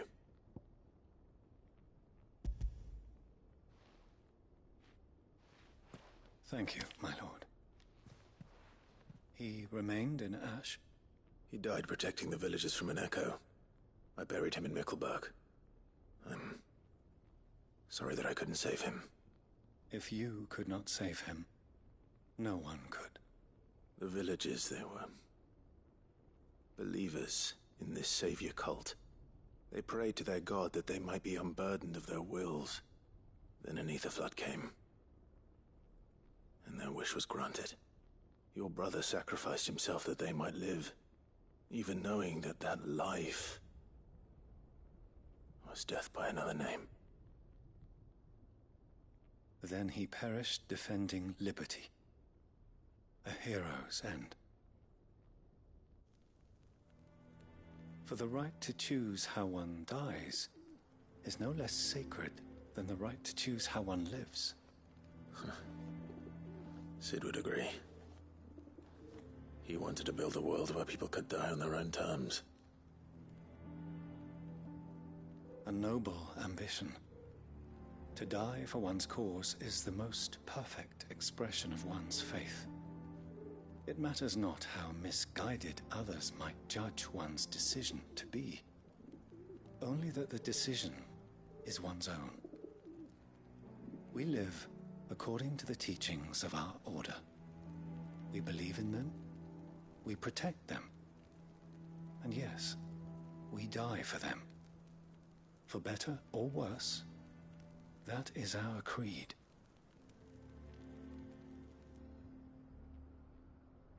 But he didn't die for your creed.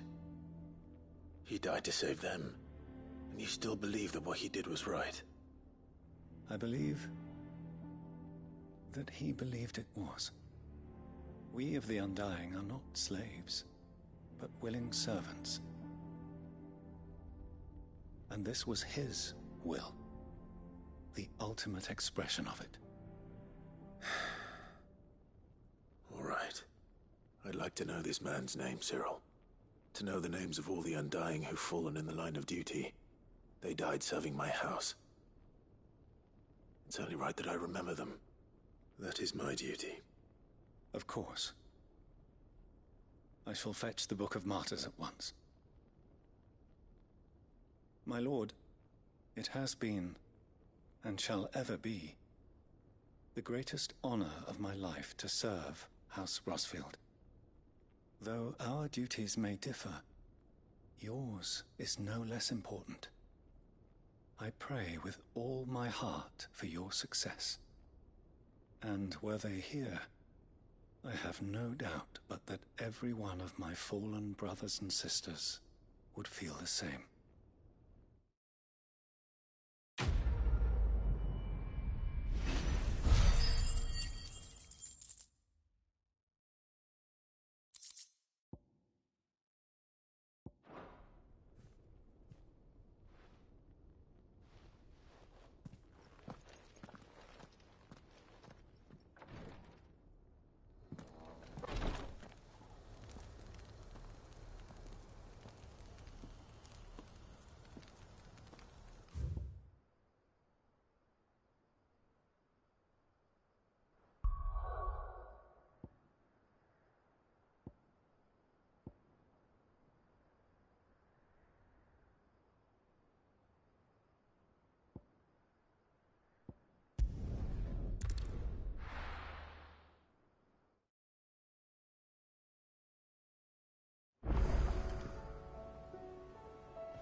If Joshua's worried about Jill, I should go and speak with him.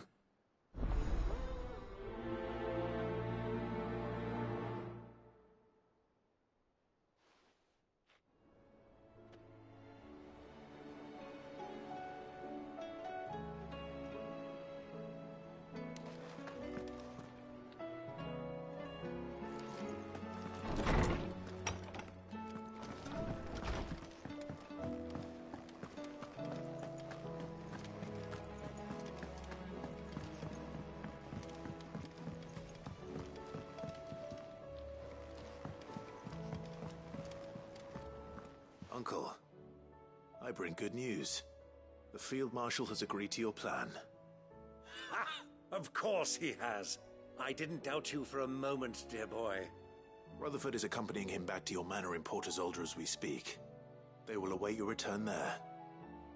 As will one other. One other? Who, exactly? Lord Havel was concerned that even if he could get the realm's armies to agree to an accord, he might not be as successful in convincing those with political power. He asked if I might have a solution, and I suggested a certain Imperial Lord Magistrate turned Liberator. One of your co-conspirators? Master Quinton would probably call me one of his, but yes. Another outlaw, then. Just the thing we need to put these rotten politicos in their places. Good thinking, Clive. I'm glad you approve. The more the merrier, eh? Uncle, assuming Havel and Quinton can solve our problem with the armies, you still haven't mentioned how we might manage the grain shortages. Oh, don't you worry, my boy. The 7 high houses will be seeing to that. They have all agreed to make the most generous of donations.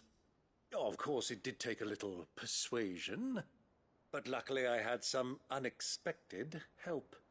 From who? Why, you, my boy. Rumor has it that you rescued the Lady Ariane's head steward Rockford from a horde of bloodthirsty bandits. It was more of a handful. Well, the old battle axe was so pleased. She had a shipload of talents delivered to my private docks by the next new moon. And when the other houses saw the parsimonious old crone's purse strings finally loosen, they as good as tripped over themselves in the rush to follow suit. I'm happy to hear it. Now, I must be getting back to the manor. Join us there at your earliest convenience, would you? Of course, Uncle.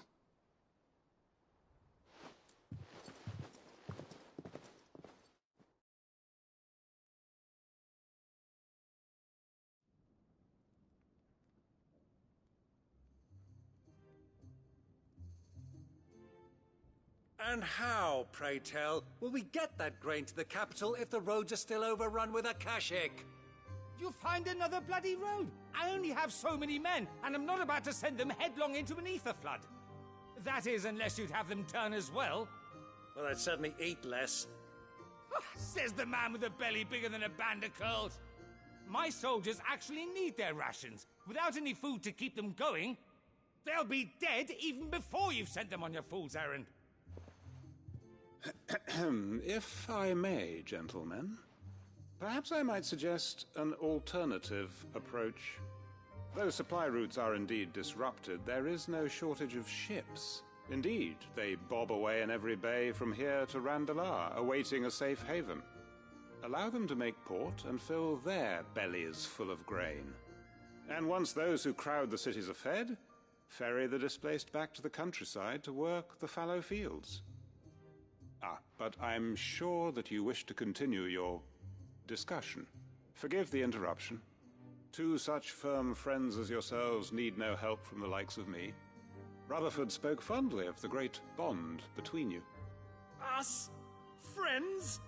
I can't stand the man! Clive, I'm beginning to question the quality of the company you keep. And what kind of company were you expecting him to keep? The man's a criminal! Criminal? How dare you? You are not fit to breathe the same air as this fine, upstanding young gentleman.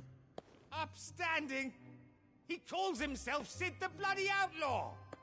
Once more unto the breach.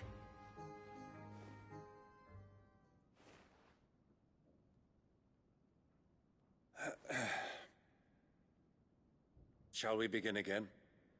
What we seek here is not to create a new nation, nor to claim the thrones of those that already exist. We wish simply to bring stability to the realm that mankind might weather the current storm. And to do that, we must convince those in power, the generals, the statesmen, the nobles, that our cause is just. There will be disagreements, yes. And I imagine some resistance, much resistance. But we cannot let that deter us. If we show them the path, show them that we walk it ourselves, then I am confident they will follow. The fate of the world lies in my nephew's hands, but the well-being of her people lies in ours. And we must not squander the chance that Clive has given us. Uncle Byron, Now, with that settled, let's move on to the signing of the Accord. For what great moment in history hasn't been accompanied by a little ceremony?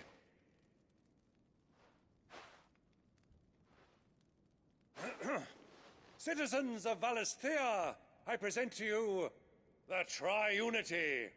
Rutherford, Mike Will.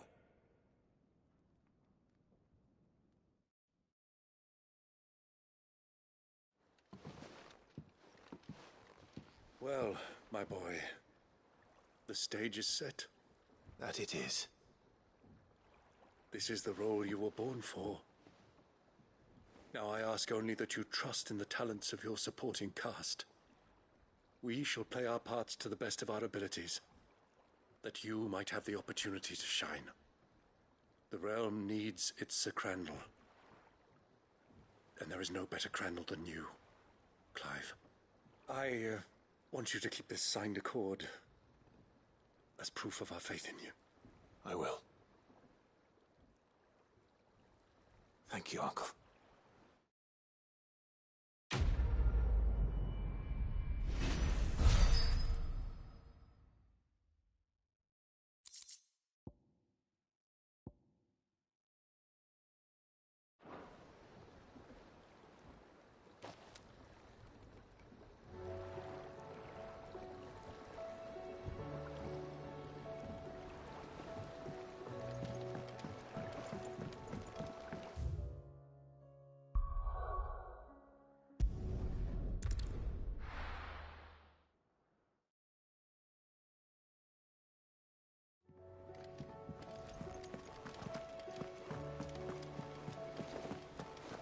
There's something about it. You should have seen. Welcome back, Cid. Welcome back, Cid. Yes. Welcome back. Trip wasn't too much of a pain in the arse, I hope. Truth be told, it was me who suggested roping you in to help with the trial. But from what I hear, things didn't go quite as planned. No, they most certainly did not.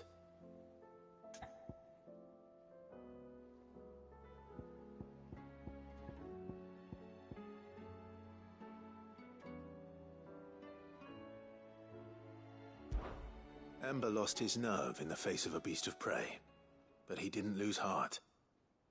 He pressed on, and he achieved his aim. And is that not what we ask of our scouts? Indeed it is. Thank you for your honest appraisal, Cid. The fact remains, however, that Ember will not always have a battle-hardened warrior on hand to pluck him from the jaws of peril. All I have gleaned from this trial is that without someone watching his back, Ember is little more than a liability. Wait, Sergeant. Ember still has much to learn, it's true. And this time he was found wanting. But I'd say he's due a second chance, nonetheless. After all, he did do as you asked. With a bit of hard work, any hand can be made to hold a blade, and any mind can conquer its fears. But a scout's nose is different. You've either got one, or you ain't. And by sniffing out that log, young Ember here has shown he has a conch and a half. Wouldn't do to waste it now, would it? Fine. One more chance. I'll do whatever you ask. I'll spend my days and nights in the pit if I have to. I'll show you. Just you wait. Daft as a brush, that one. But his heart's in the right place. Just like someone else we know. And if you ask me, we've been leaning on him for far too long. About time the curse breakers took some of the weight off his shoulders, I reckon. It couldn't hurt. Just don't tell Gav I said so, will you? I won't have him thinking he's been hard done by. Next thing you know, he'll be asking for a day off. Chance would be a fine thing. Back to work. Forgive me, Cid. This did not play out as I expected. Things rarely do these days. But that's why we need men like Ember more than ever. Men who can make the best out of a bad situation. Remember that. I will, Cid. Thank you.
Vivian. I found it. The book you lost.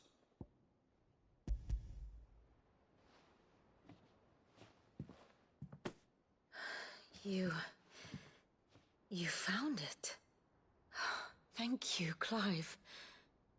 Even though I asked this of you, I was not entirely sure it would be possible.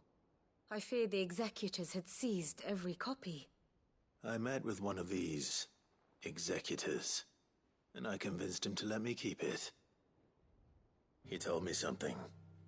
That the truth is just a matter of collective belief. And that if enough people believe a lie, that lie becomes the truth.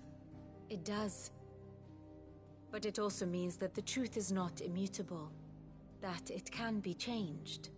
Provided that those who wish to change it can convince enough people that their perspective is the correct one.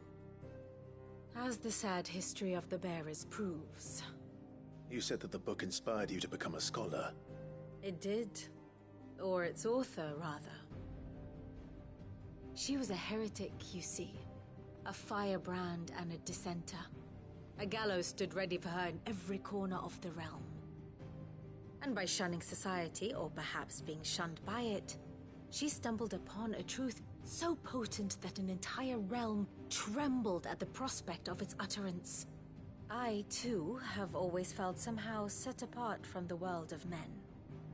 A stranger to my own species. She taught me that my solitude was not a curse, but a gift. And that, though my journey to the truth might be a lonely one, what I found at my destination would be more than worth the cost. Do you still feel that way? That you're not one of us? Honestly, I'm not entirely sure anymore. Since coming to the Hideaway, I find my thinking somewhat clouded. Perhaps the result of studying mankind from a rather closer perspective than I had intended. But the more I study, the more I find value in this perspective. In looking not from the outside, but from within.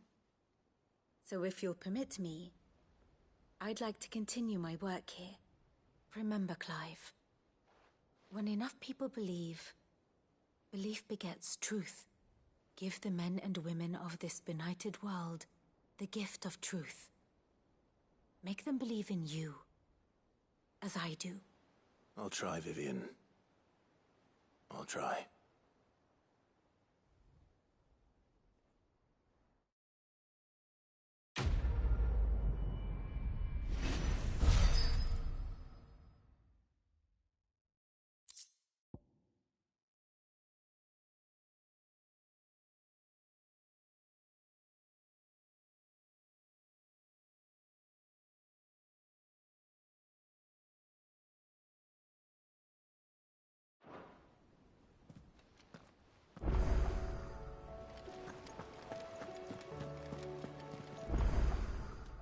I wasn't expecting you back so soon.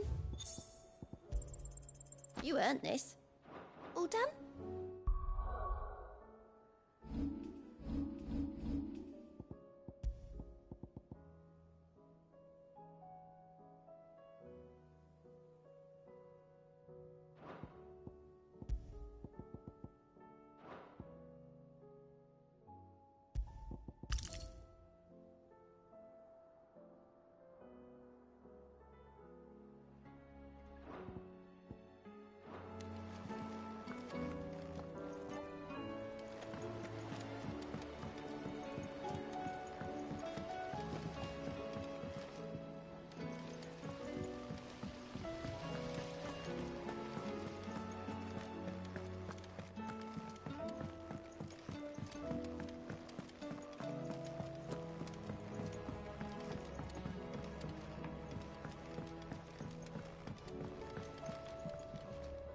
Mid, tell me this is all you need.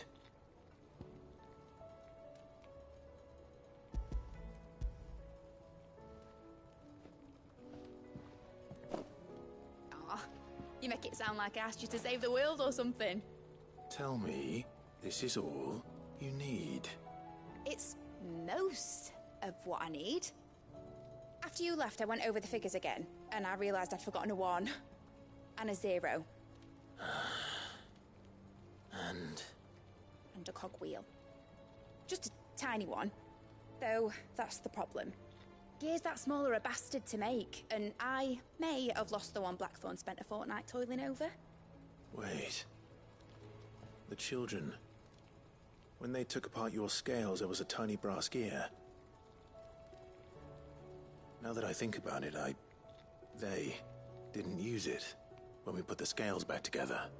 The young'uns? But why would the... You know what? I don't want to know. I'll keep working on the model. You go and find that cog.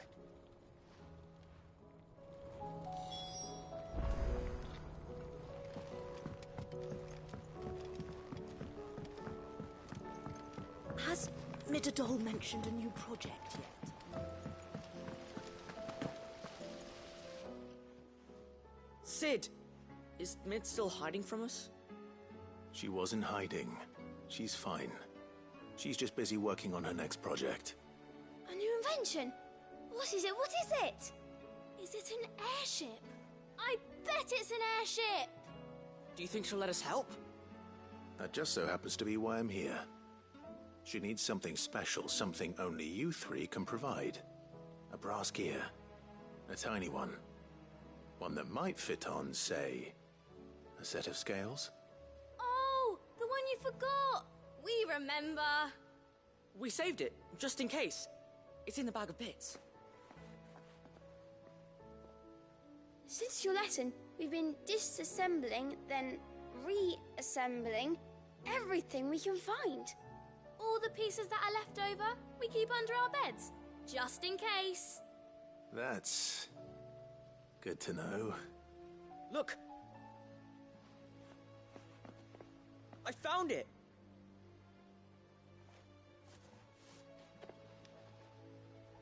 Is that all? Just the gear? We have more parts if Mid needs them. That's all for now. But I'll let Mid know about your hoard. Just in case. Thanks, Sid.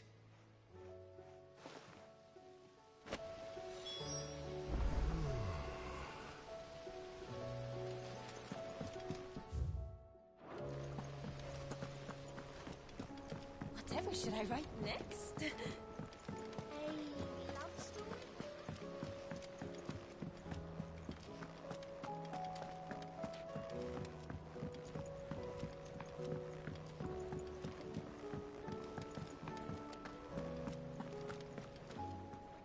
I hear that you traveled to Ash, Cid. Did you by any chance recover the names of my fallen friends? I did. Yes.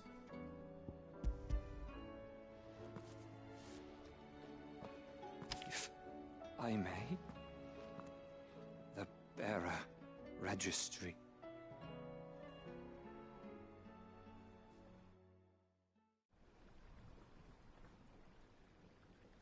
The director was a brutal man. He got no worse than he deserved. The registry was all I found beneath the tree. There was no sign of a body. Nor any record of what happened to the children after the orphanage closed. I pray that at least some of them survived. All their names are here.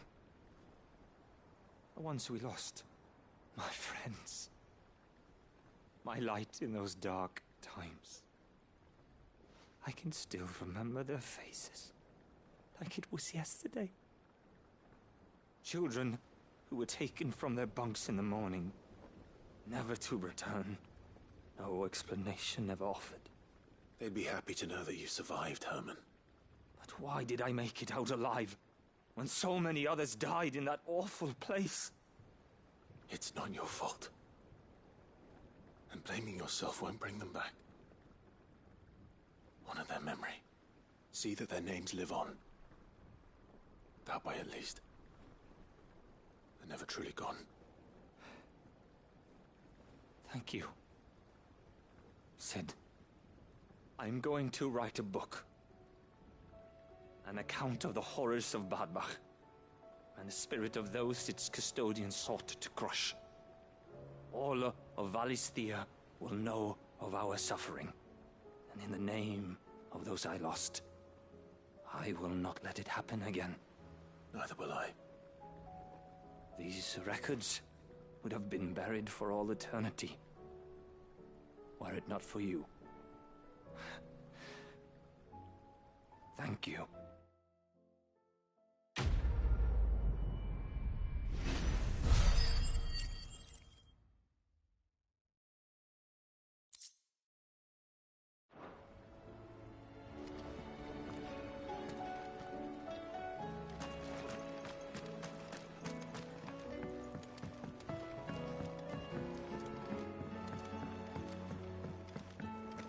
Has Midadol mentioned it?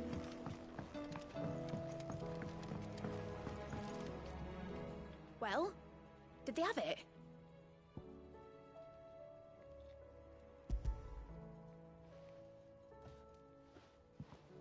They did. And they kept it somewhere nice and safe. Will it work? Will it work? He's perfect! You're a genius, Clive. What exactly are you going to use it for? Only the most important job of all. The wings aren't going to move on their own. But with the right cog in the right place... well, you just wait and see.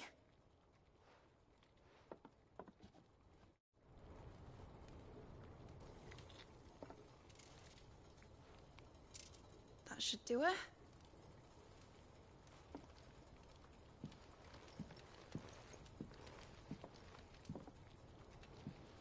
Here goes nothing.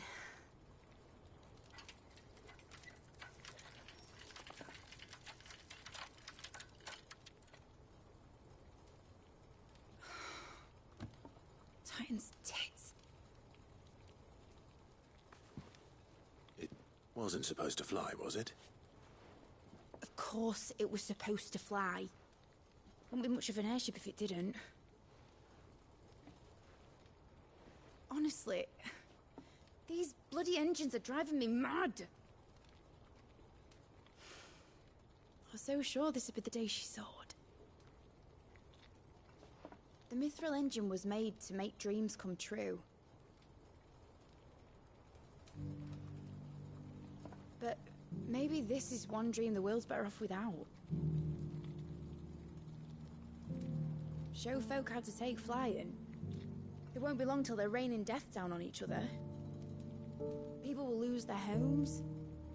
Children, their mums and their dads. Like I lost mine. I'm sorry. So am I, Clive. So am I. Sorry that I have to choose. Do I follow my head, or do I follow my heart?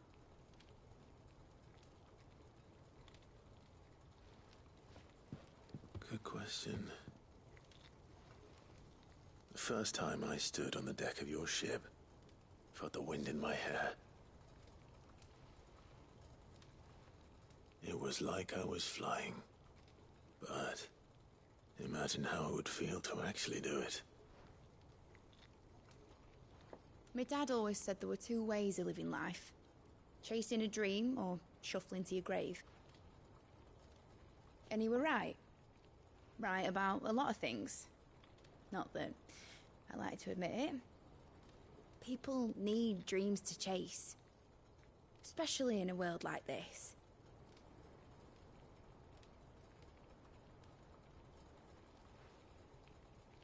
Right. When this is over, I'm gonna take all my mithril engines to Zemeckis and sling them over the edge. I won't have my dream end up turning into someone else's nightmare.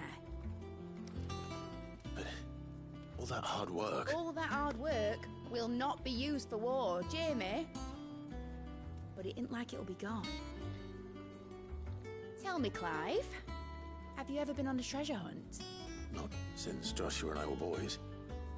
Why do you ask? Because I'm gonna bury the engine schematics and leave behind a little riddle telling people where to find them. A really hard one, so that only the most dedicated dreamers will ever be able to work it out.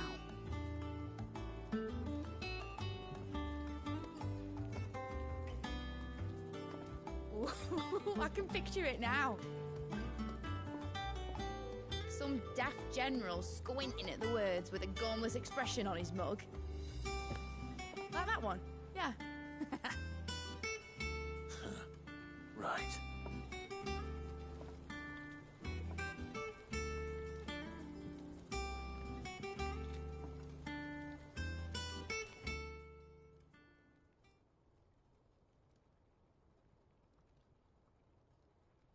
Of course, if I'm putting this engine at the end of a treasure hunt, I'll still need to make it a treasure worth hunting for.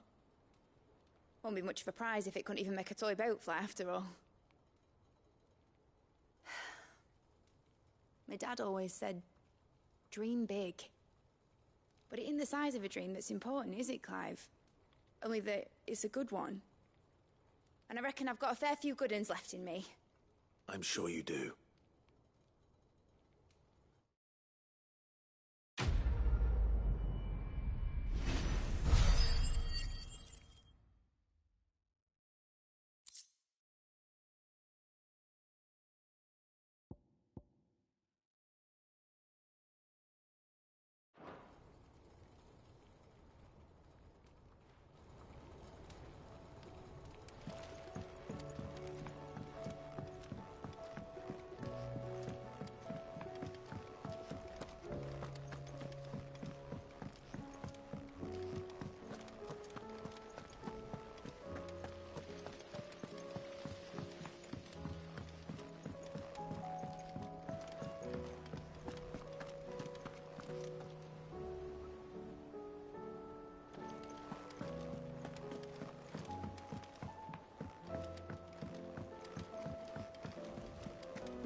You all right?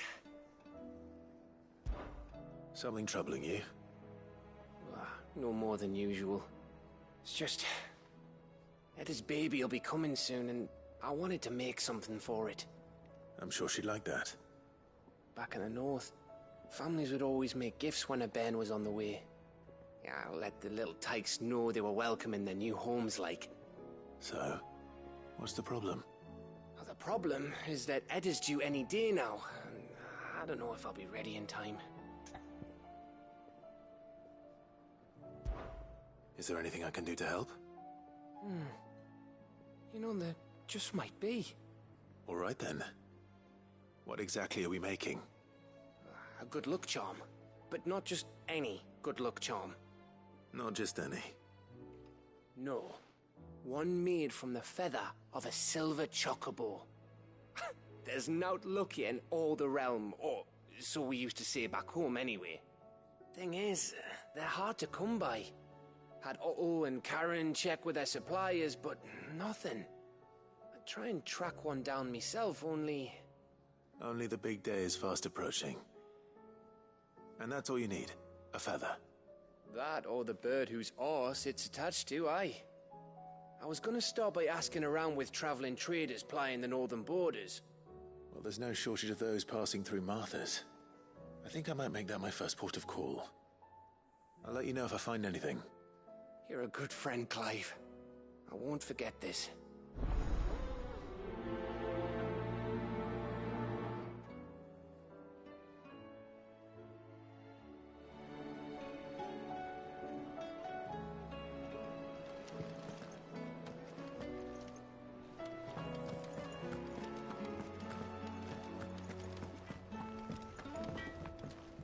So what do I owe the honor? For Sancthornian, dear?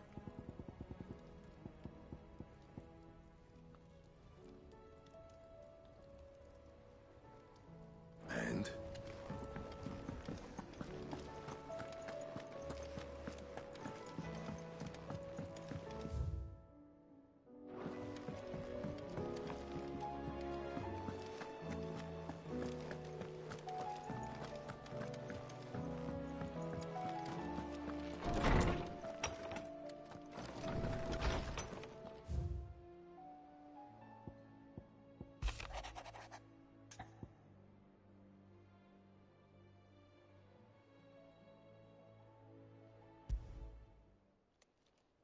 It's usually me making demands of Harpocrates.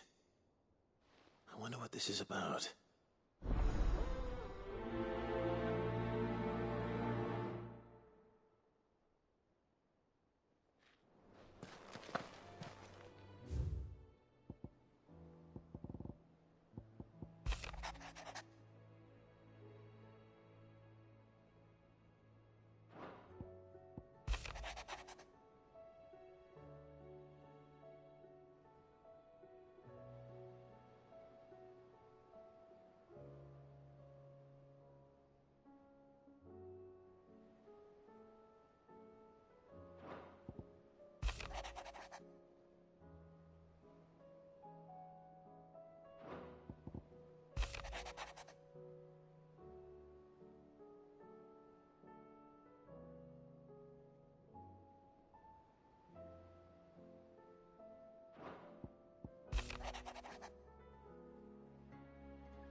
Lawsman Harpocrates.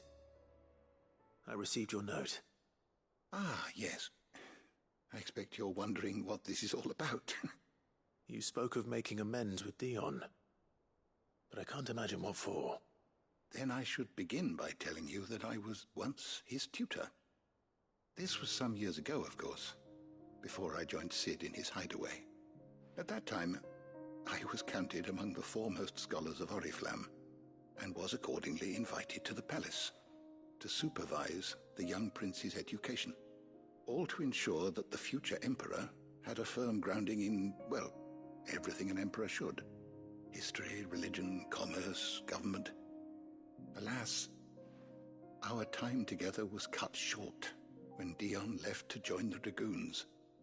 His study is no longer being deemed necessary. I had not expected to meet with him again, least of all here. Have you spoken with him? No, I have yet to find the right moment. His Highness always seems so preoccupied, especially when alone. I would not wish to disturb his ruminations with idle words of greeting. Not when I know he dwells upon the evil Ultima had him commit in the Dominion. The guilt weighs heavily on him, I know. But as you say, that was Ultima's doing. Surely you can't blame yourself. When I first met him, it was not guilt, but his people's expectations that weighed heavily upon him. And I did nothing to ease that burden. He bore it alone, until the day he could not bear it any longer. It is one of my greatest regrets that I only ever offered him my wisdom, when what he truly needed was friendship. The blame for Dion's transgressions lies not only on his shoulders, but on mine. I see. I'm ready to help you in any way that I can. Then I beg that you bring me a wild wyvern tail.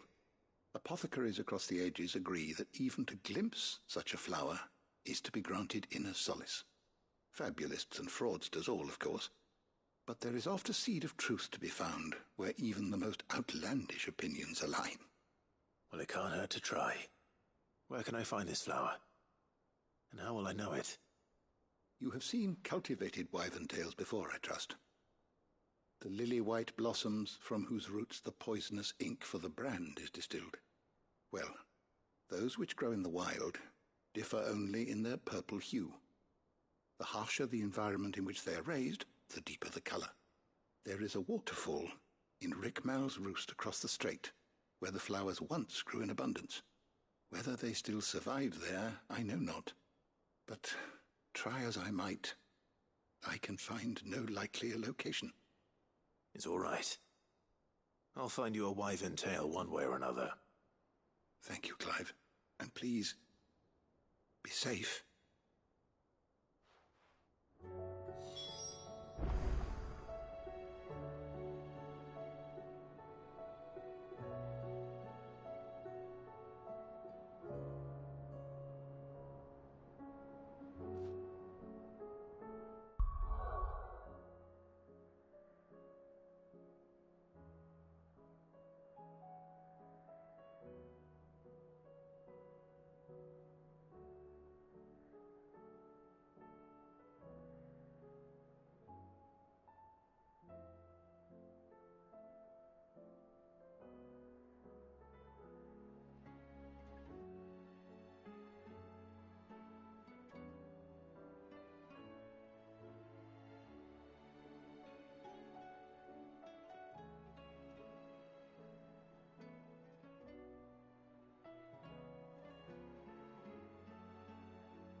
Joshua, I read your message. You're right. Jill is different. I don't think I'd realized how different, but since we returned from Drake's spine, I've felt it more and more. I suppose it's not hard to imagine why. She doesn't think she belongs anymore. And that's why we need to remind her she is still one of us. To let her know that we still need her. Now more than ever. That you still need her. But how to do that? When last we were truly close, we were but children. Of course. Do you remember the time we accompanied Father on his annual tour of the Duchy? And Jill and I broke from the procession to ride up Man's Hill. To see the snow daisies, I remember. It was the first time Father had allowed us to join him. And when he realized you were missing, He had the entire retinue down to the pot boys combing the countryside. In the rain. A thunderstorm forced us to take refuge in a grove of oaks before we'd even made it halfway there. It was the Lord Commander who finally found us, and needless to say, he was none too pleased. Then it seems you and Jill have unfinished business. What do you say? Man's Hill. It's not that far. Oh, true. Though I suspect it is also much changed. Little in southern Rosaria remains as it was when we were children. You're saying I should go and scout the area for bandits? I'm saying we should first go and see if there are actually still any snow daisies left. What would you do without me, Clive?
Let's hope one of the merchants here has what Gav need.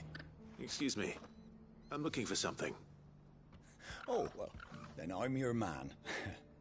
A silver chocobo feather. Oh, or maybe not. Though you're not the first to mention the bird around here.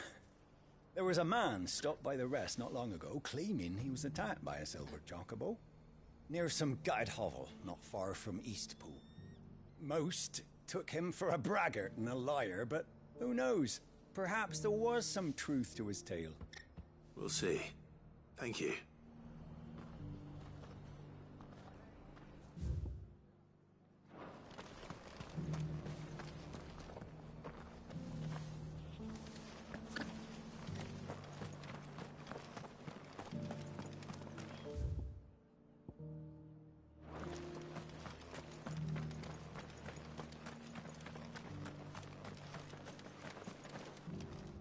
How do, traveller? You've the look of a man who could do with a new whetstone. Or perhaps a bawdy etching of the Vicerine. Maybe another time. I'm looking for a silver chocobo feather. If that's the case, rumours are all you're likely to find. No one has seen a silver chocobo for years. Word is they were all hunted for their feathers. Some northern nonsense about bringing good luck. Didn't bring them much, nor their bows. If any are still out there, I reckon they'll be doing their damnedest not to be discovered. You're probably right. Thank you anyway.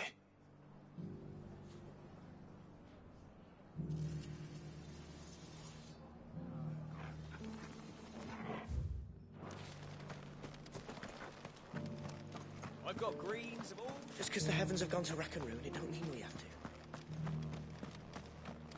It doesn't still hurt, does it?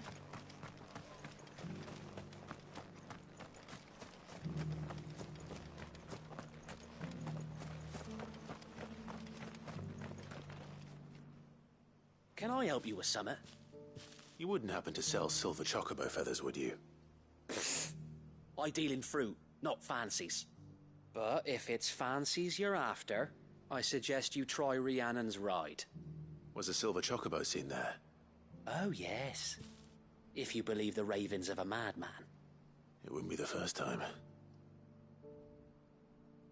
A silver chocobo sighted in the hills near Rhiannon's Ride. It sounds almost too good to be true. But since I'm already...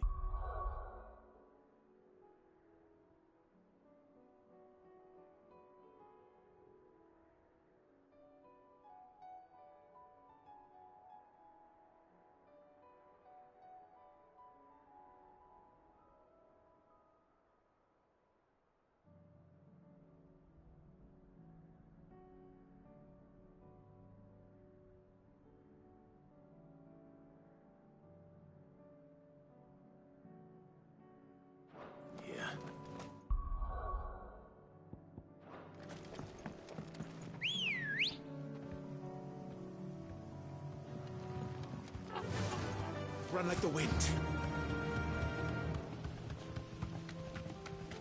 Can hardly wait you.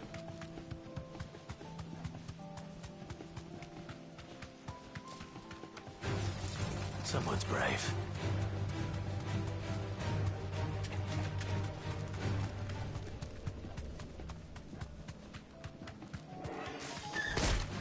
Time to fight.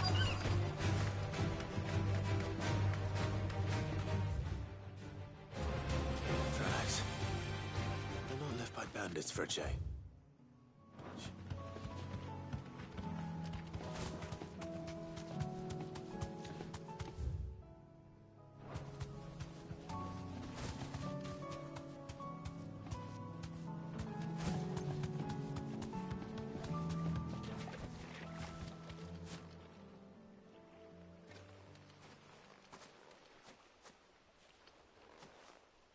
More tracks. And these look fresh. The Chocobo was here. And recently. Perhaps it still is.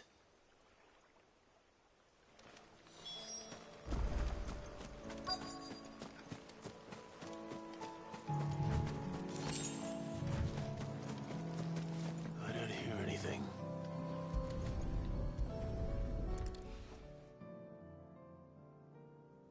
Well, I'll be damned.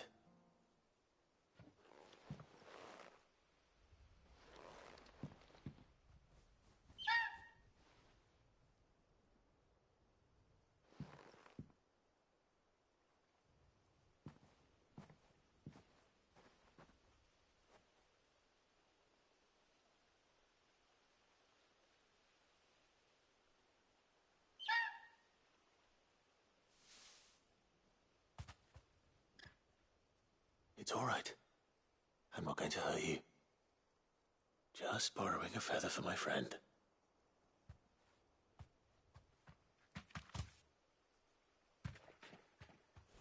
Thank you. Let's get this back to Gav before they change their minds.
This is the place, but...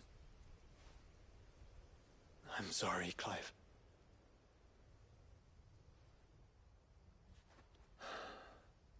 Has nowhere been spared.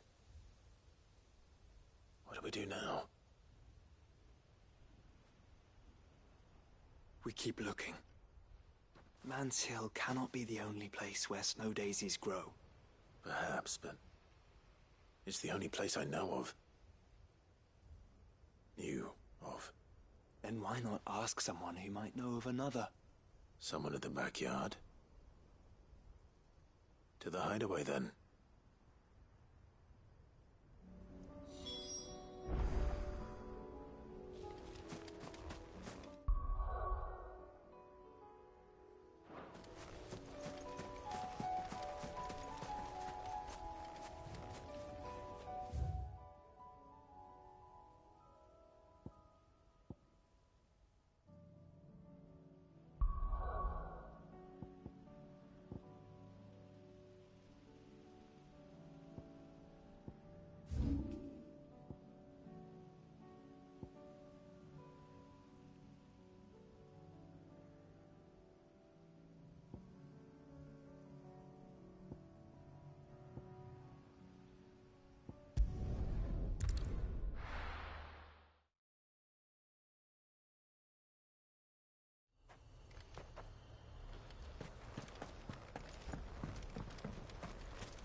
Come on.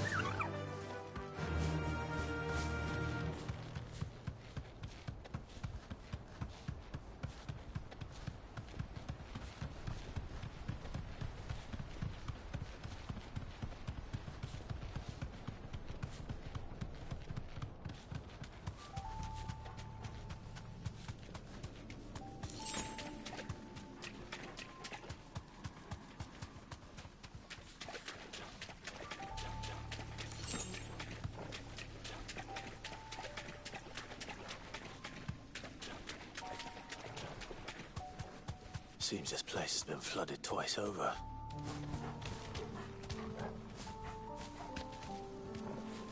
Purple flowers blooming next to a waterfall.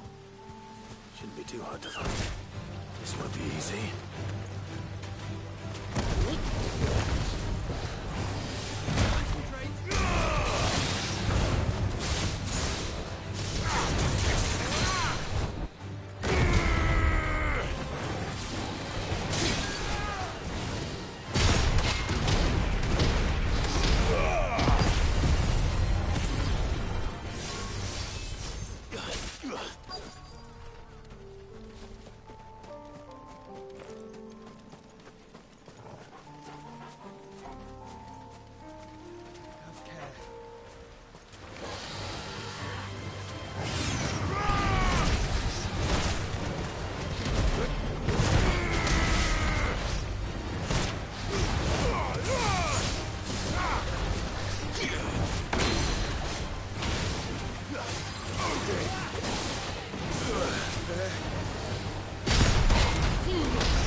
Here they are. Might as well pick enough for a bunch, I suppose.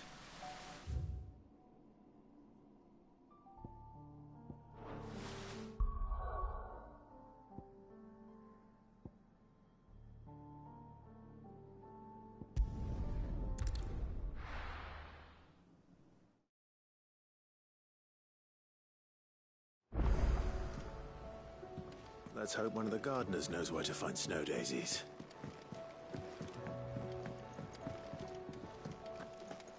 It was no trouble. Clive, you're back. How'd you get on? Any luck? Any luck, you say?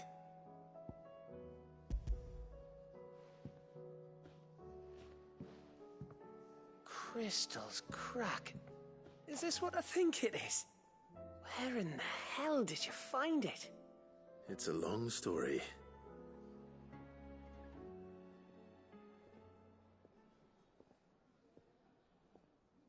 Right there on the road to Eastpool. Who'd have thought it?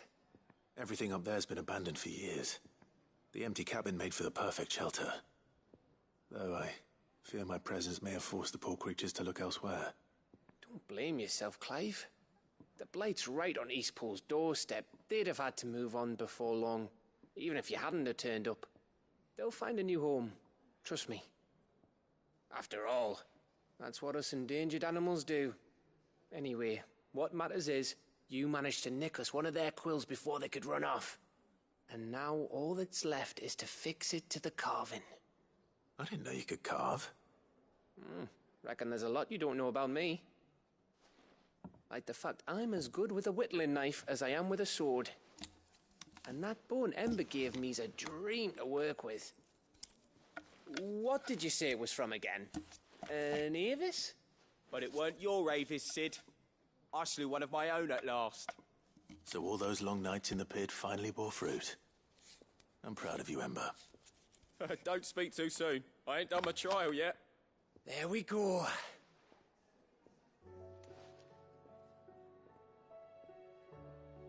What do you think? I think if you ever hang up your scouting cap, you'll be able to make an honest living. Now will I? I should go and see if Ed is awake. Give it my best. You can give it to yourself. Come on.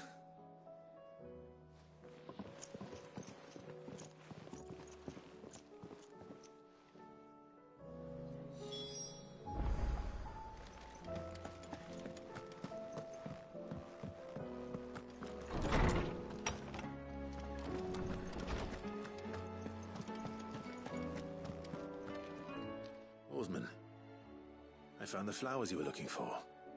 You did? I think I did.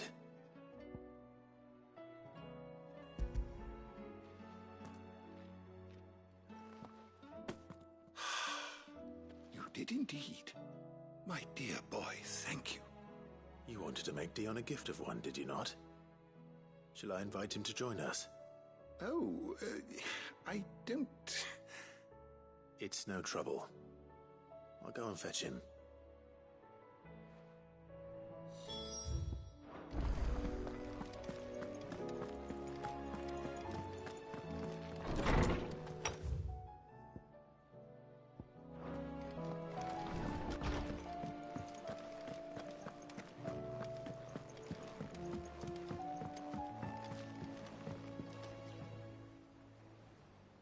Your Highness, would you do me the honor of accompanying me? No. It is time, then. No. Only to the shelves. Our lawsman has something he'd like to give you. Master Harpocrates. No. I dare not show my face before him. Not after everything I have done. I have taken countless innocent lives. And ruined countless more. All because I was weak. I have sworn to atone for my crimes or die in the attempt. But were I to meet with him again, and see in his eyes what I have become, I fear that my resolve might falter. Then that is all the more reason to do it. Test your resolve. Prove to yourself, and to him, how strong it truly is.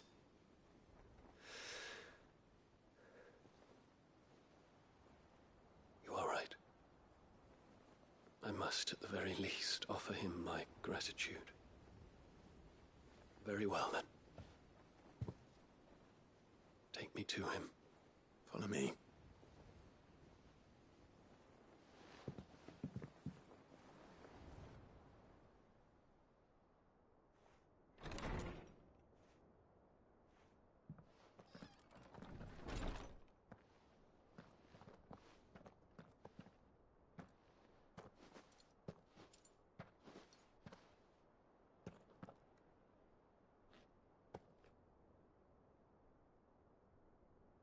Even now, I hesitate to approach him. What must he think of me? You'd be surprised.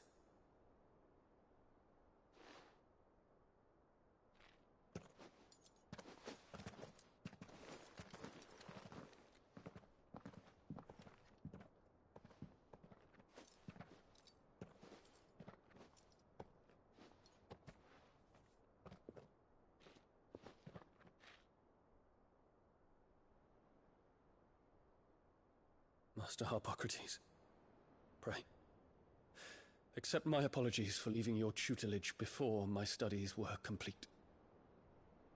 Your lessons opened my mind to a world quite unlike the one I had imagined from within the gilded confines of the palace. And I shall be forever grateful for the efforts you made to enlighten me. Lift up your head, Your Highness. The deeds of youth require no apology. That you took the time to visit me says much about the man you have become.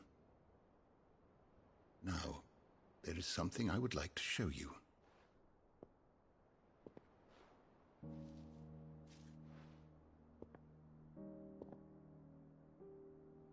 Is that a wyvern tail? The color is unfamiliar to me. Because it is unique to those found in the wild. Something in the harsh environments in which they grow lends them this striking hue. Their roots are indistinguishable from those of their hothouse cousins, but once they bloom, the difference is immediately apparent.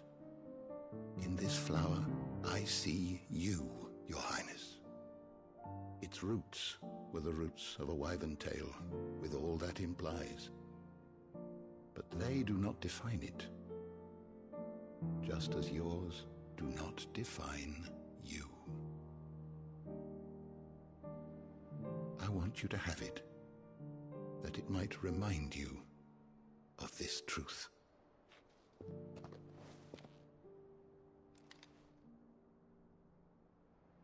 Master Harpocrates, I would ask of you a service.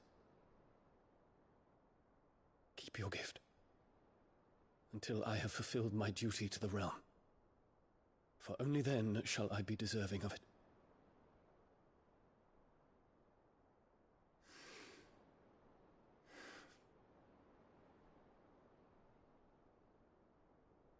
As you wish, Your Highness. I shall await your return.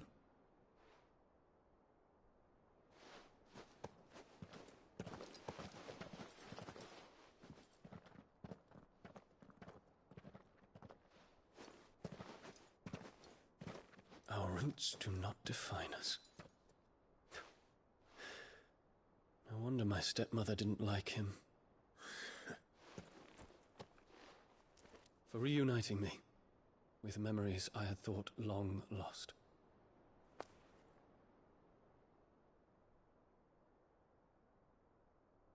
I shall not forget this.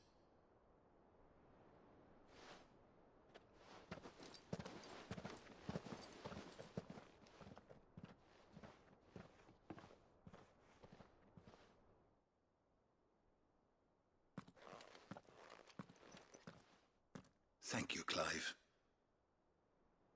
Were it not for you, I fear I might never have found the right moment to speak with him.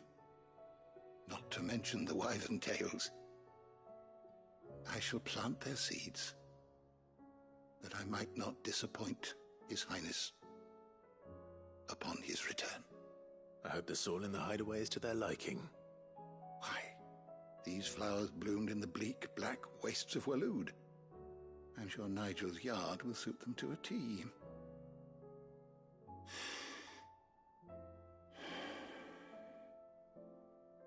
When it comes to expressing one's gratitude, I find that words are seldom sufficient. Here. What's this? A Stolas quill. Or more precisely, my Stolas quill.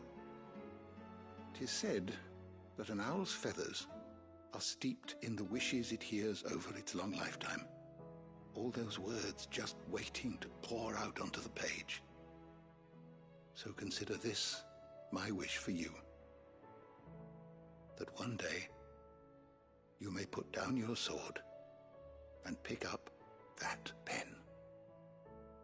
Well, when that day comes, I'll certainly have a lot to write about. Thank you, Harpocrates. It shall have pride of place in my chamber.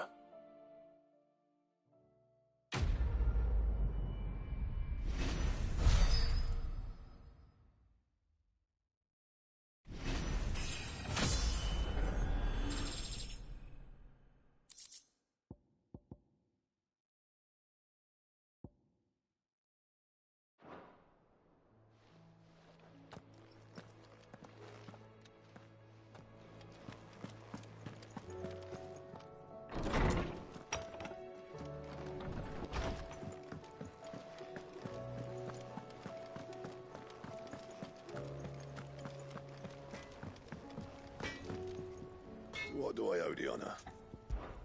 So, what'll it be? Anything else? Say what you will. Lady Karen seems... Bless your time.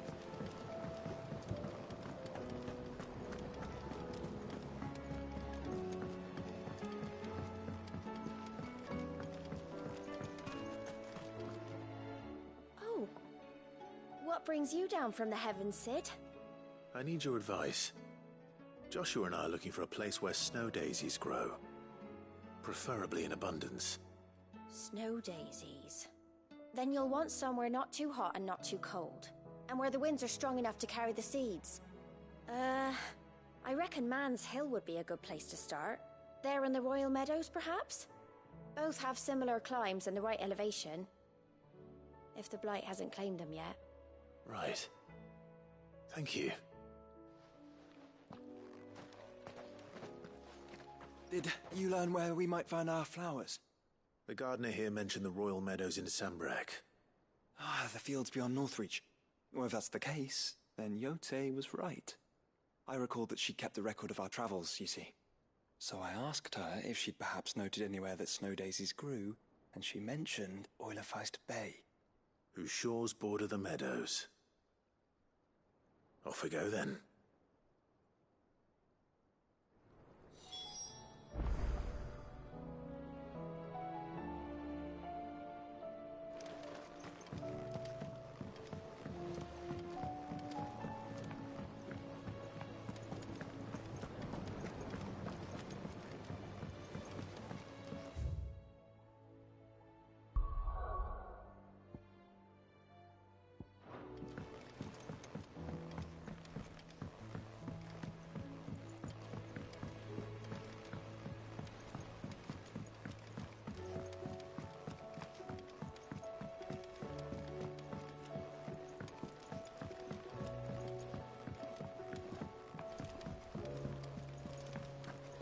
Do you think Sid will tell us about his adventures in Ash?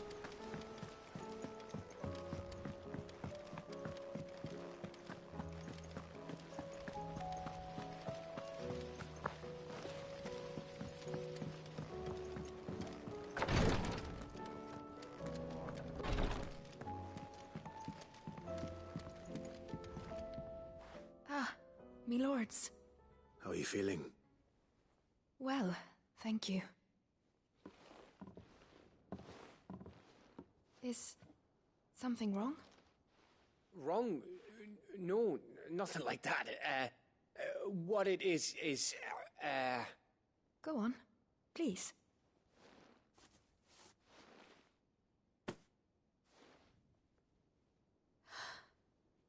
It's beautiful. Did you make it? We did. Aye. It's from all of us here at the Hideaway. Your new family, like. It's a good luck charm. We may come up north when a band's on the way. I mean a baby. To let him know that they're part of the family too. Oh, I hope you like it. I don't know what to say. I thank you, my lords, for everything. If there's anything you need, just let us know. I will. Clive, fancy a swift off? I'm thirsty. I could be convinced.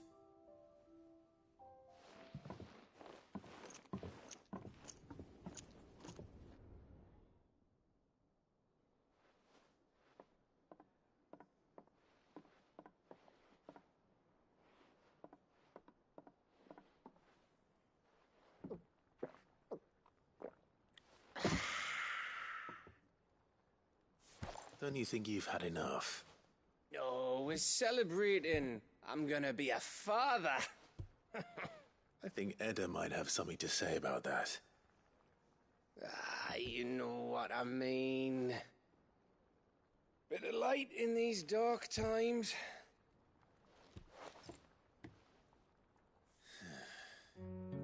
Wasn't long after me 10th name day. My mum told us she was with child again. I was over the fucking moon. I was looking forward to having a little one to lord it over. What with me being the runt of the litter. Thought I'd finally have a chance to prove to the world that I could be a big brother. Imperials came the day she went into labour. Had myself a baby sister. And then I didn't. My whole family gone in a blink, while I hid in the cellar like the spineless little arsehole I was. Great brother I turned out to be.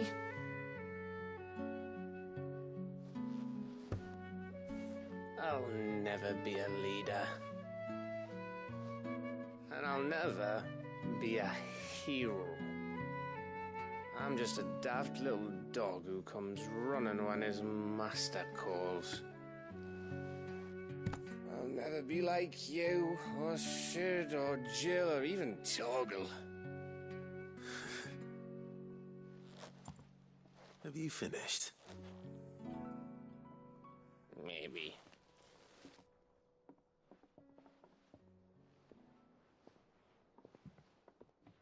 Do you know why you're our best scout?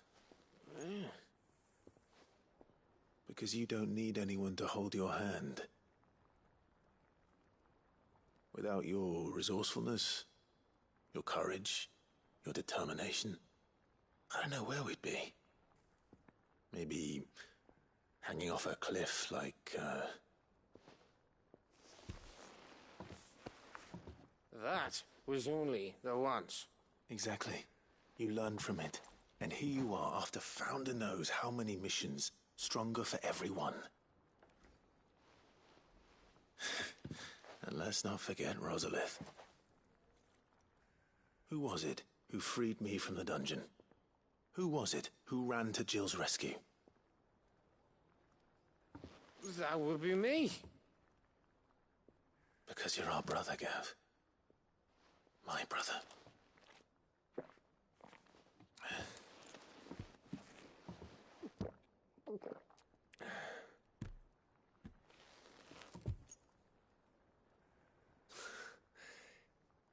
Your brother.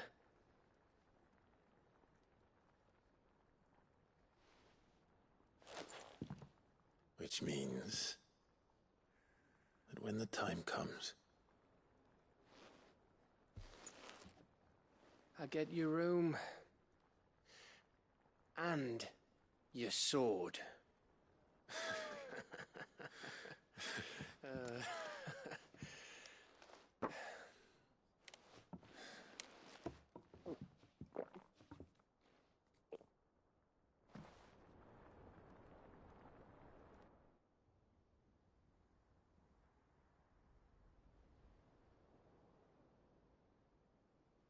I may have had one too many. You may have had 10 too many. I said I was thirsty.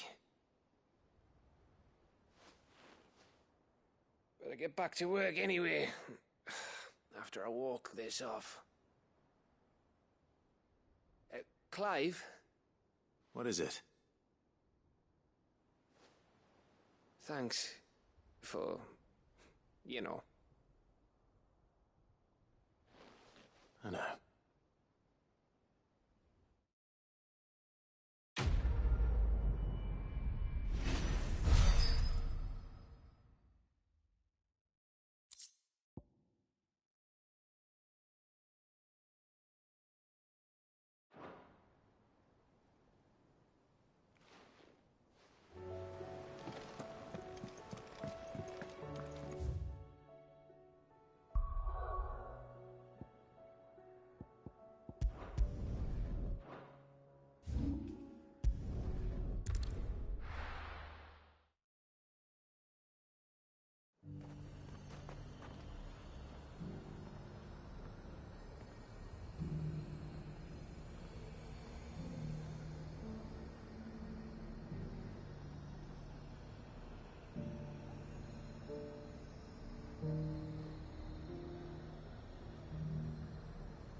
And how might I help the garrison today?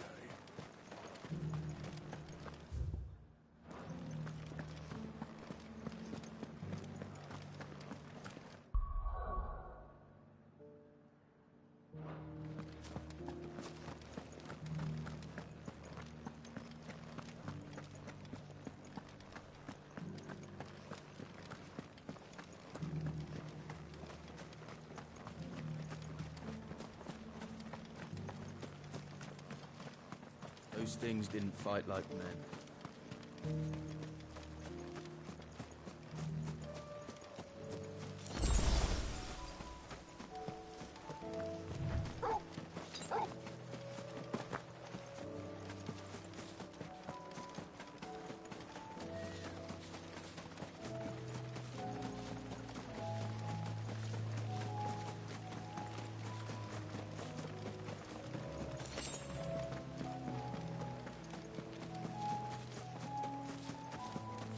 Are vast.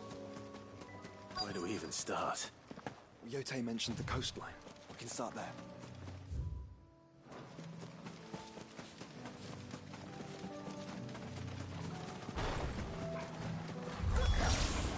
Look, brother. You see them? Flowers and our friends.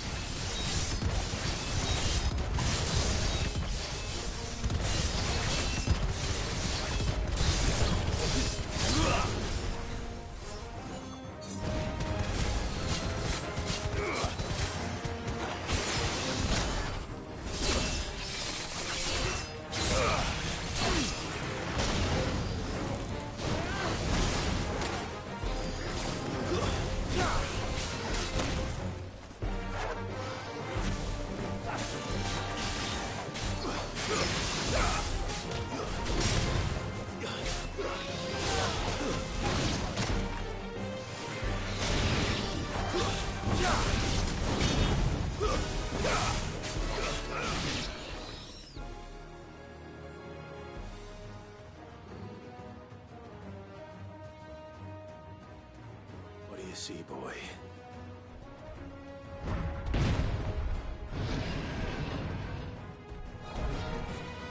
Let's hope this is the last one. Only one way to find out.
That was harder than I expected.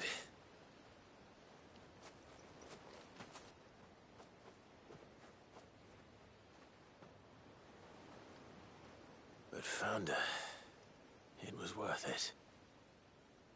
They're beautiful. Do you think Jill will like them? She'll love them. Come on. Let's go.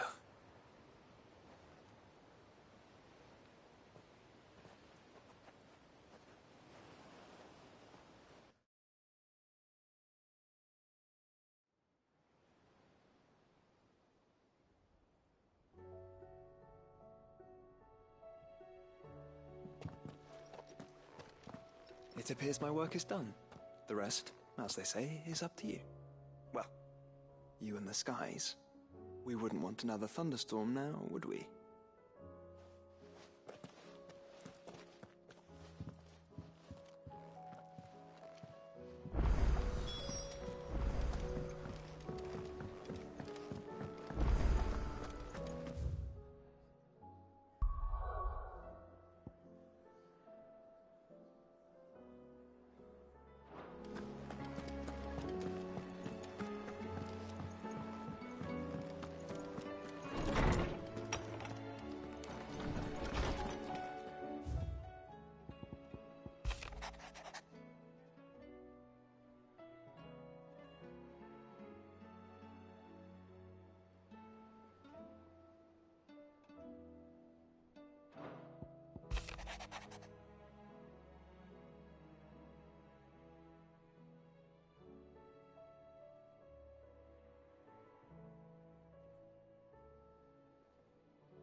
Jill.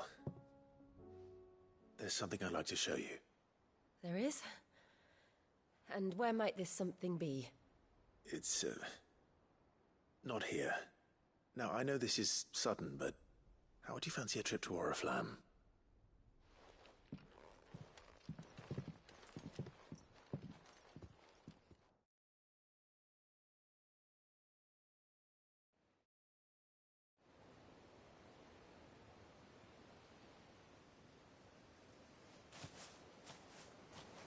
There are so many. This is what you wanted to show me. Yeah, I don't know what to say. You don't need to say anything. The smile on your face is enough. We've been worried about you, Joshua and I. Do you remember when I took you to Man's Hill? Or tried to? How could I forget? You saw me crying and thought a change of scenery might lift my spirits. In the end, it earned me a nasty cough and a stern scolding from your mother. But I felt wonderful nonetheless. I'm sorry. I had no idea what I was getting us both into. But I couldn't bear to see you like that. Before we left, my chambermaid told me she'd overheard your mother talking about my marriage prospects with some of the noblewomen at court. They were debating whether it would be more profitable to marry me off to one of the high houses instead of saving me for the ducal line. No one thought to ask me what I wanted. I was nothing to them. A pawn at best. I felt so trapped. So lonely. I didn't know. But I wasn't alone. You were there. Your hand in mine as we ran for those oaks. And I knew then, no matter what happened, I would be all right. I'll never forget that feeling.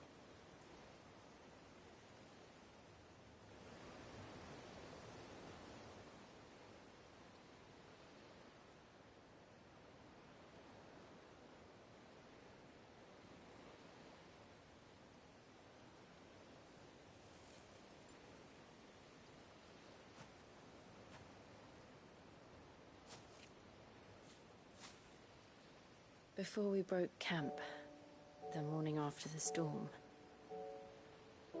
do you know what I did? No? What? I slipped away from my governess to climb the Tor. And from there I saw a sea of petals, all reaching for the sun. And I realized that no matter how terrible the night, dawn would always come.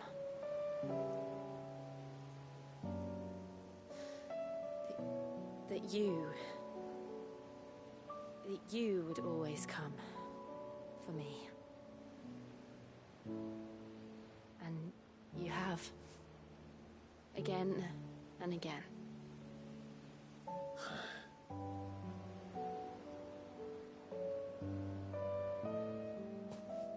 Where do you see us?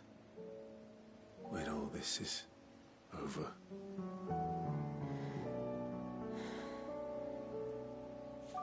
I don't know.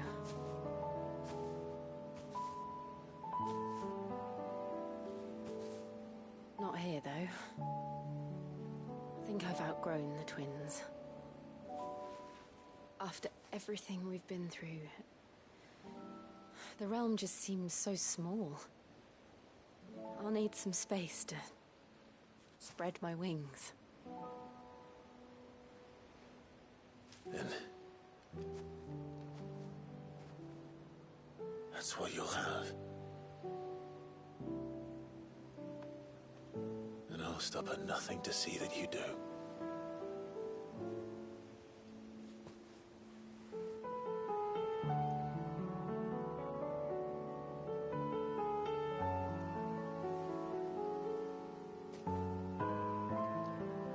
was much good at garlands, but it'll have to do. I'll treasure it forever. Thank you, Clive. For this, the flowers, for everything. It's exactly what I needed. You are my treasure.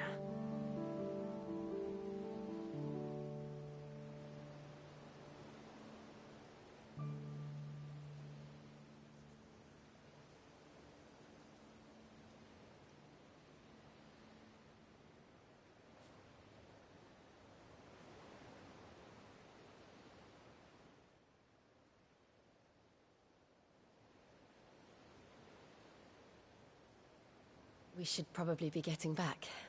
I expect the others are wondering where we are. You're right. There's still much to do. And we'll do it together.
I wasn't expecting you back so... You earned this. Best of luck out there.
wind.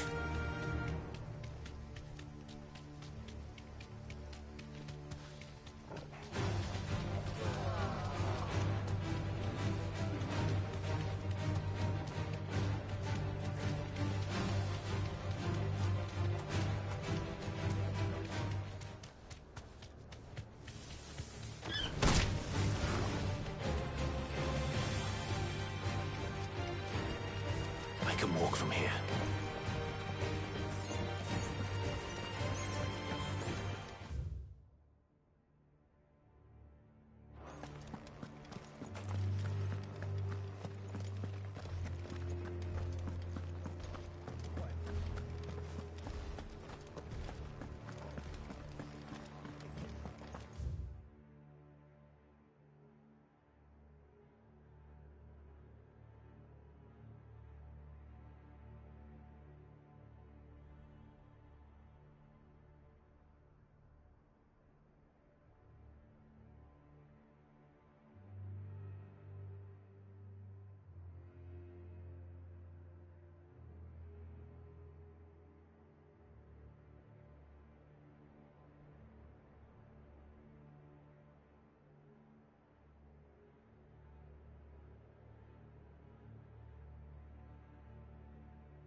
Guard dogs.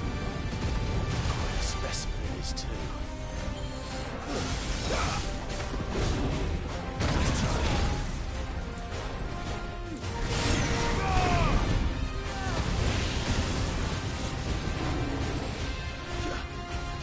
To me, Blades!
No match for you, eh, Torgal?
You're finished! Stay down!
Rest in peace.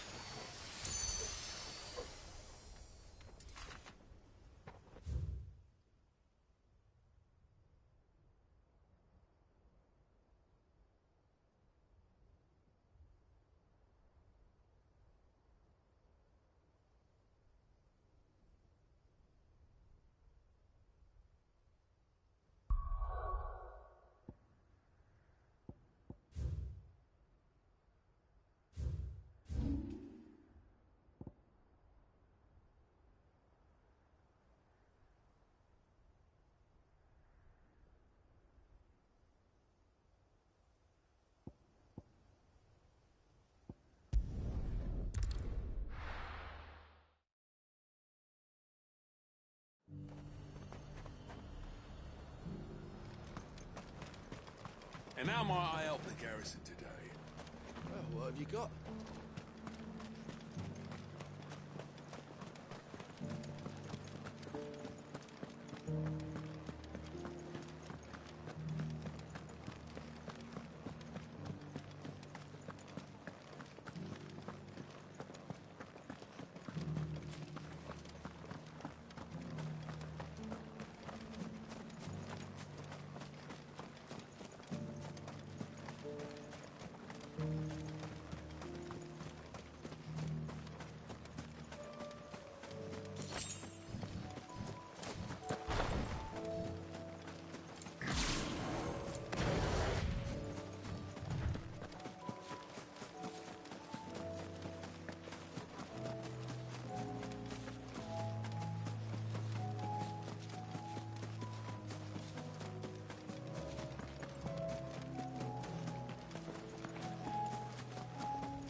things.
Damn it. See how much we plan to have you back at his side.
There's something about it.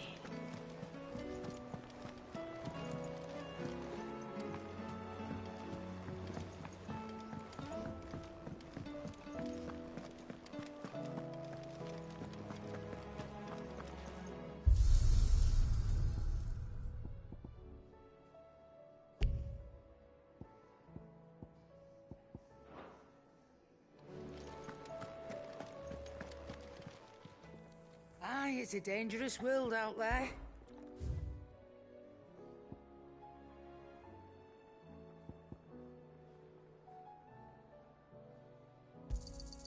You'll not find a better price than that.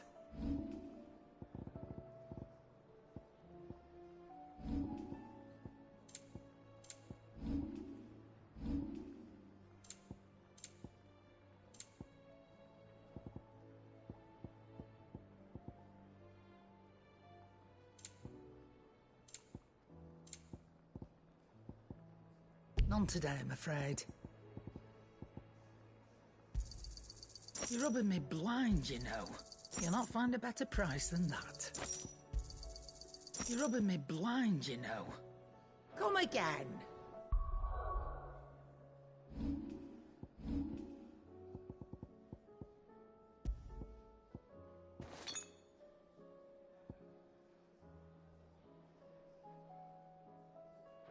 Oh, don't. I'm not much bothered either way. Trouble with your gear, or... So, what it be? Could last you a good while. That it? Fine.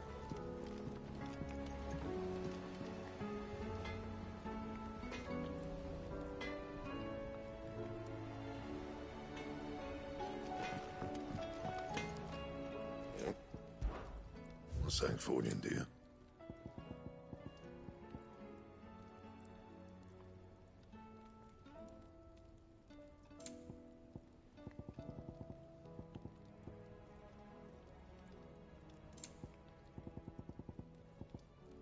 Anything else?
Twinside's hundreds of leagues away.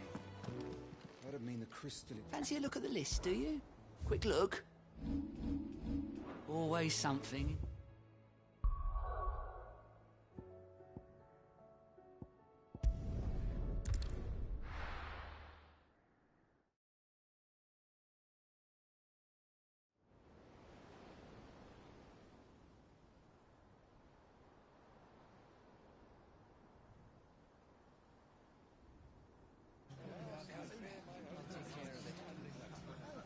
Make sure you do this time.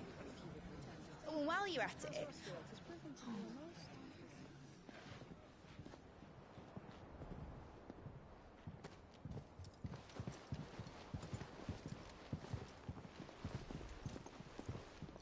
Clive, if you see me dad up there, tell him we were right to leave his legacy with you. Tell him he'll be in the front row. There's no way he'd miss this.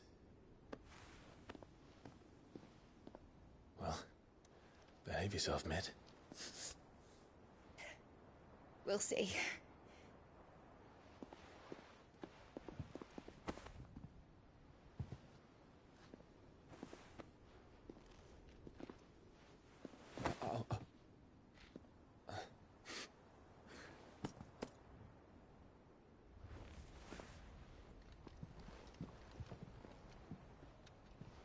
So, you're in charge now, Gav. And what does Tyre have to say about that? Come back before she finds out, eh?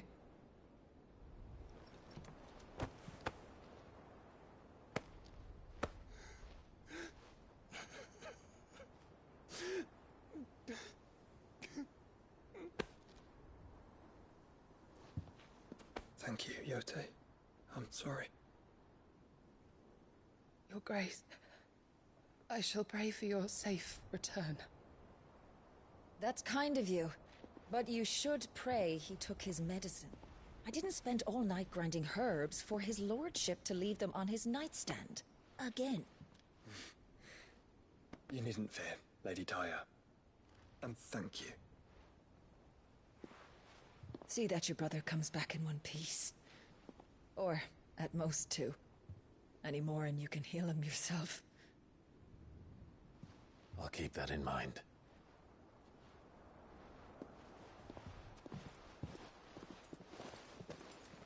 Well, there's nothing to say that hasn't already been said. But that's never stopped me before, so just you do what needs doing. And don't worry about us. We'll do our best, Uncle. That we will. If that is all? Not quite.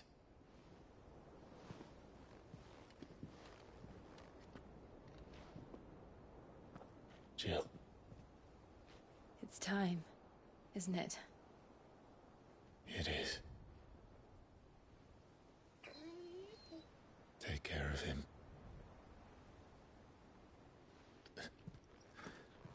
And you. You take care of her too, boy.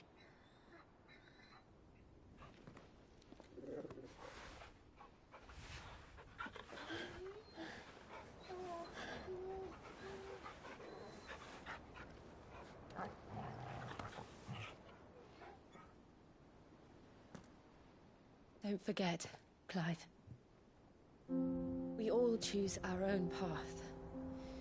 Believe in yours. I do.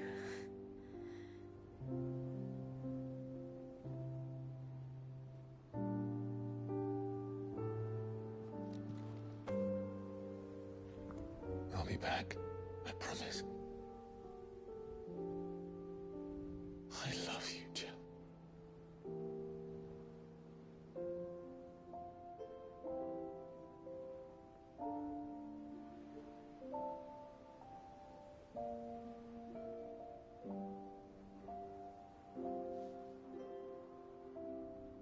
I know.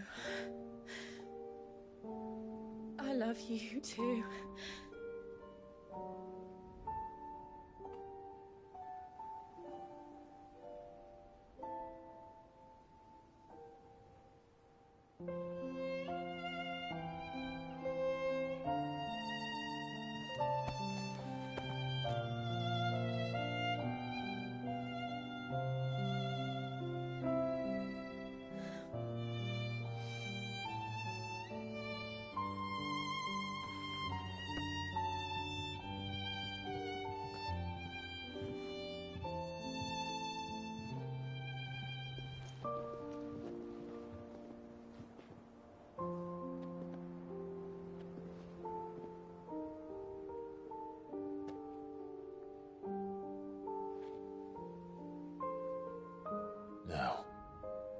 We have a god to kill.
Here they come!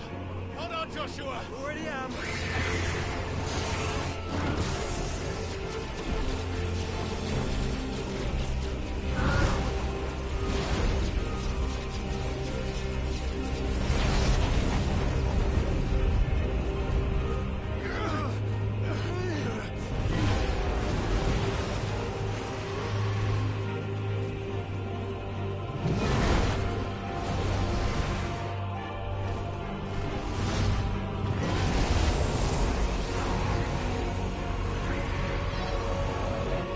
Make us a way in.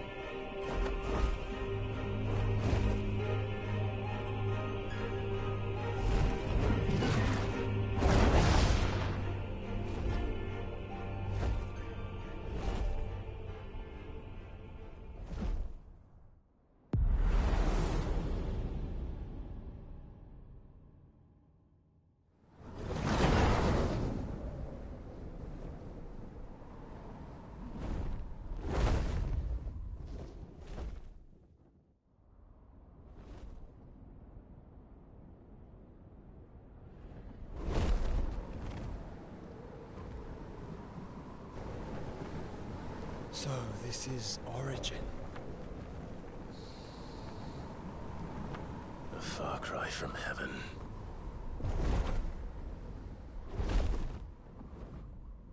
Where it all began.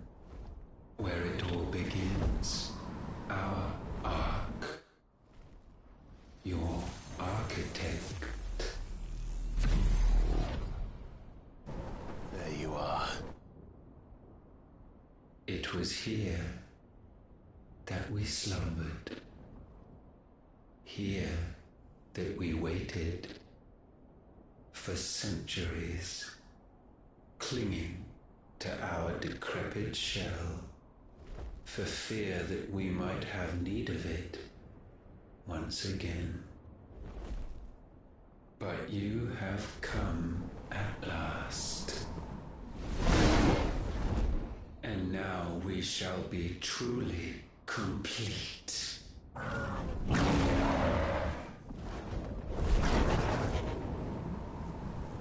Well? There's 3 of us, and 1 of him. Let's make it count.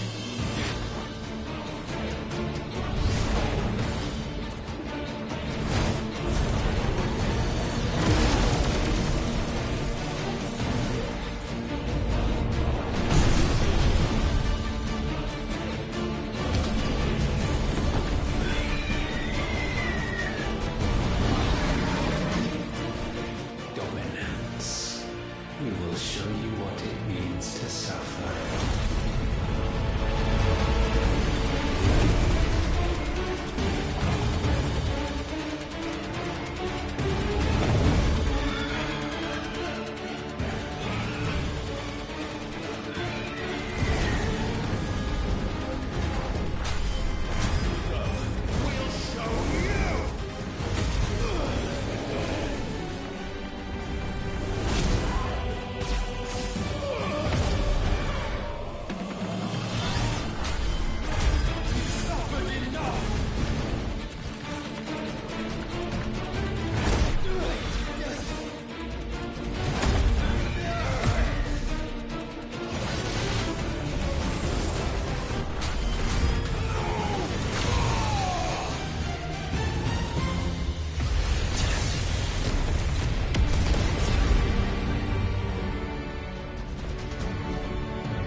you only surrendered, this unpleasantness could have been avoided.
Clive!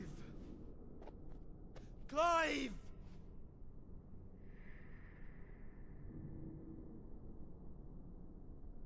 No.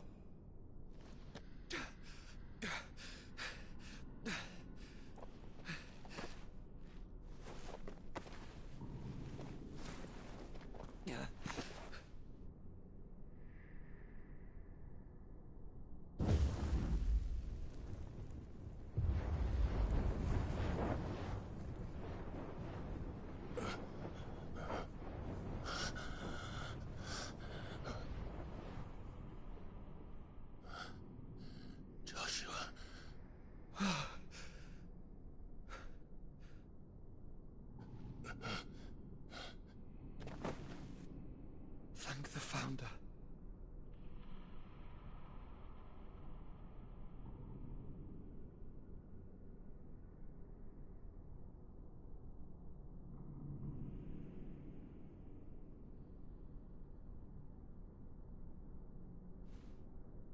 Did I mention you look terrible? That makes two of us. Oh, I'll be all right. And Dion.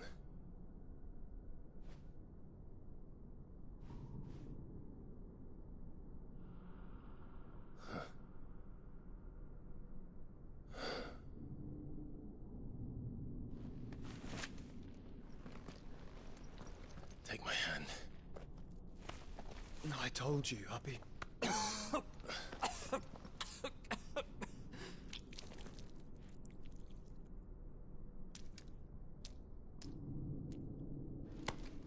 Come on. Thank you.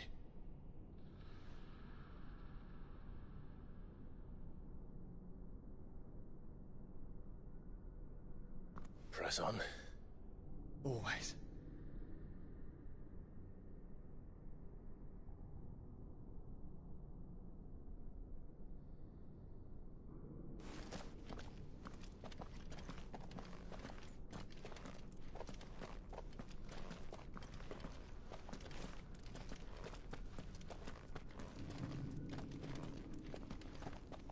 I'm sorry about Dion. Don't be.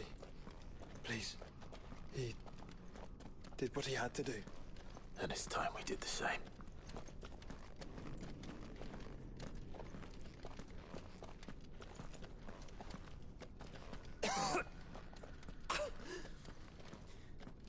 Should we stop? Because of the cough.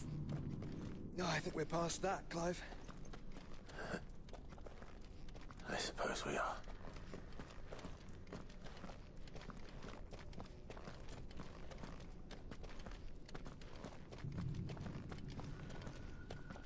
That light, so cold. So empty. We're close, aren't we? It seems that way. But I don't want to think what could be waiting for us in there. Then think instead of those waiting for us at home.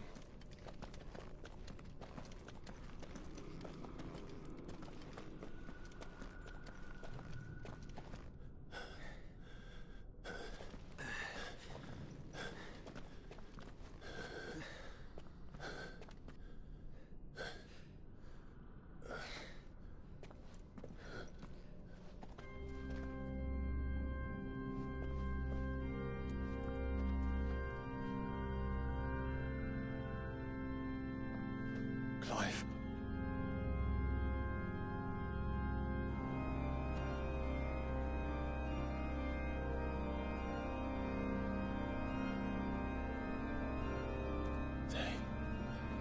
They can't be. But they are. This is the Nexus.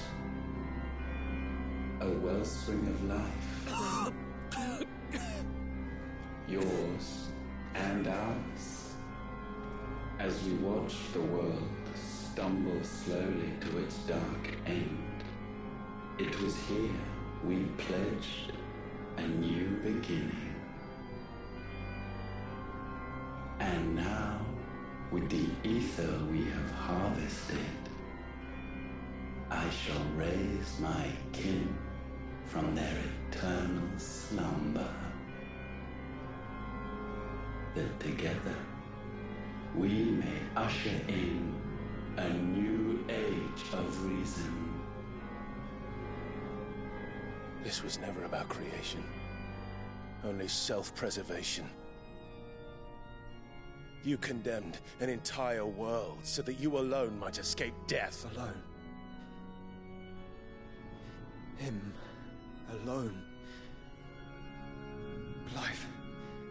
I think I understand. He...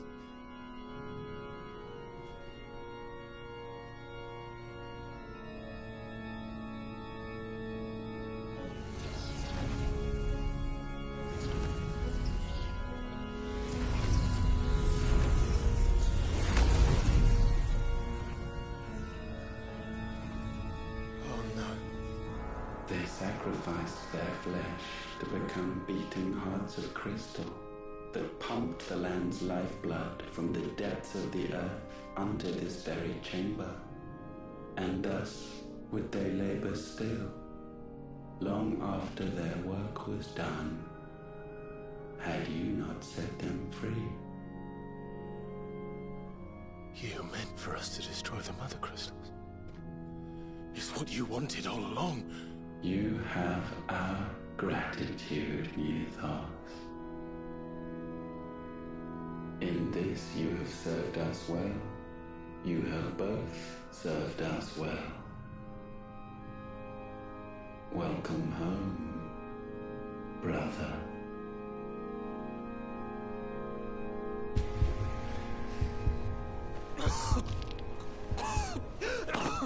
Joshua.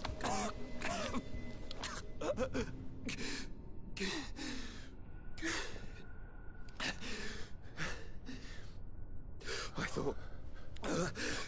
it was me. But it wasn't my grasp that grew weaker.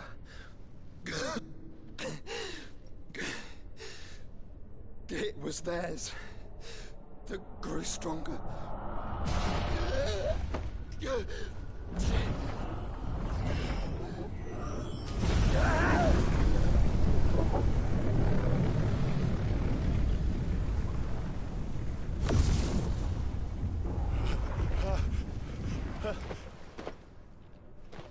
Joshua! No!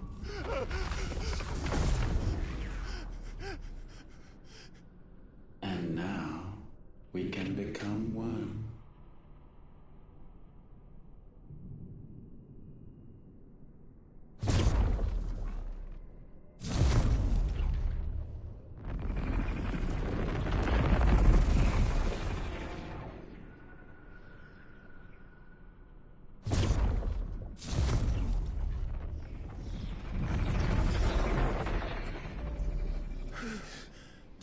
Clive. Don't speak. The one possessed of the destructive flames of Ifrit, and the healing flames of the Phoenix. This, I once believed, would be Ultima's true form. But I was wrong. I see it now. Why you will never become Ultima's vessel. I don't care. Just hold on. Listen to me, Clive. You remember the murals? People once knew that Ultima was their god. That he created them. And they worshipped him, prayed to him, looked to him for guidance. In vain. In vain. For he did not listen, did not acknowledge our will, and so we strayed from his path to forge one of our own. So absorbed was he in his own desires, so driven by his own will alone, that he shunned the one thing that could have made him truly powerful. Faith. The same faith people now place in you. Faith that you will fulfill their dream, Sid's dream, of creating a better world for us. Faith that you will follow in Father's footsteps and save those who need saving most. Faith that you will answer Jill's plea to save yourself. The difference is, Clive, that you chose to listen, and that is what has steeled our bonds. Bonds that helped you stand firm when Ultima's pull was at its strongest. His power may be absolute, but so is ours. And so will yours be. With my light in your heart, not even a god might stop us.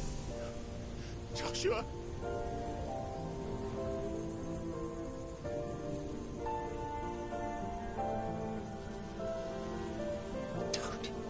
Don't do it, you'll... Enough, Clive. My body is too far gone. If the wound does not take me, the curse will.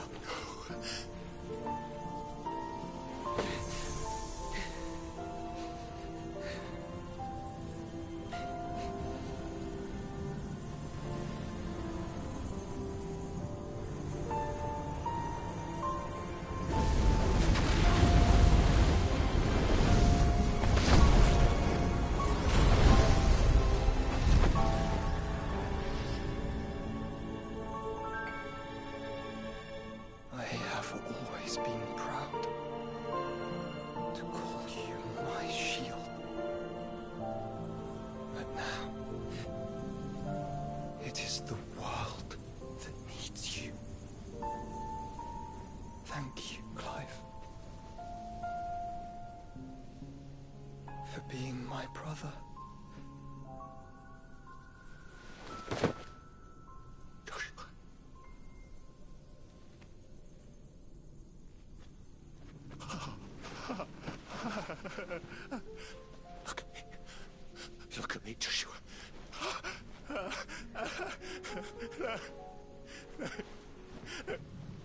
Open your eyes! Open your eyes, Damien!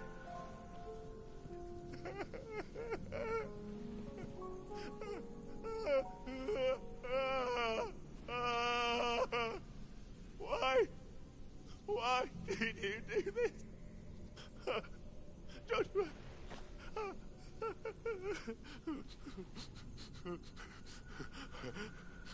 Joshua!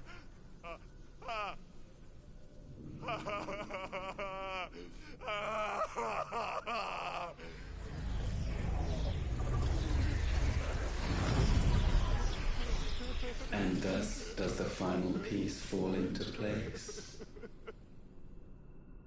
The incantation primed, but one task remains. To empty the vessel.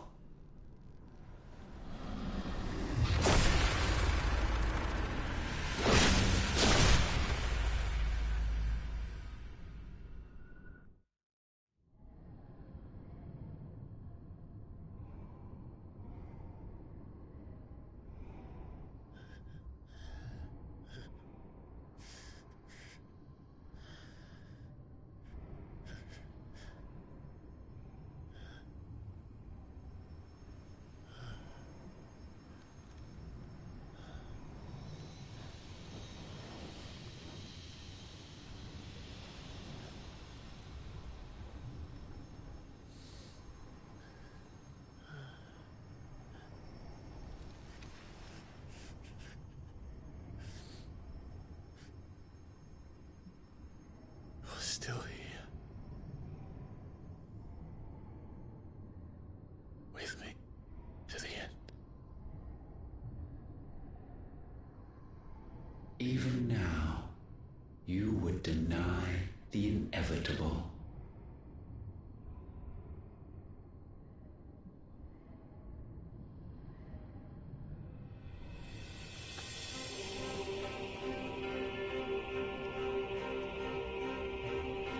That's what you always have. And always will.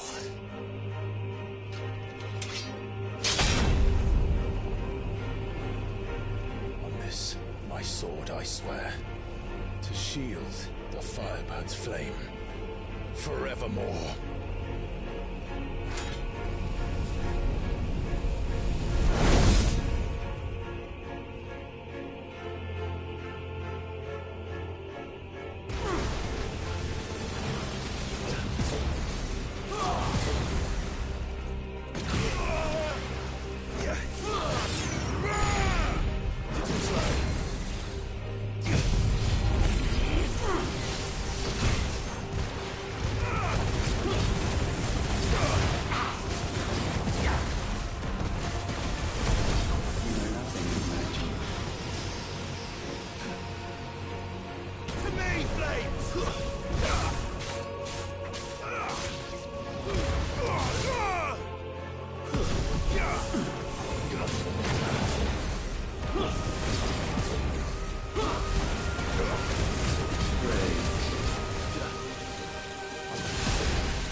For centuries have I waited for this moment.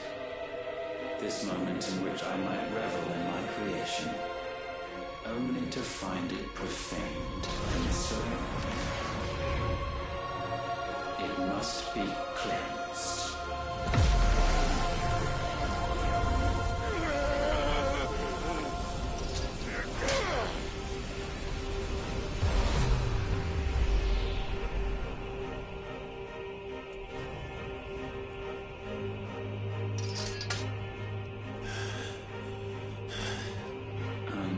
Unexpected. How is it that your will yet endures? Because it's not so easily broken. But it can be broken. And I shall see it so. For such is my will. Try it.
force feeds these flames.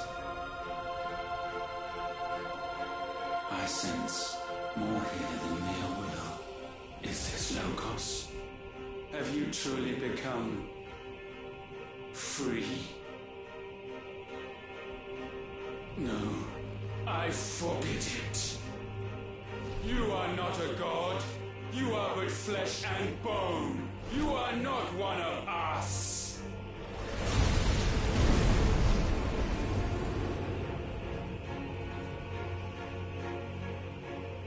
I created you, all of you. And what is mine is mine to destroy.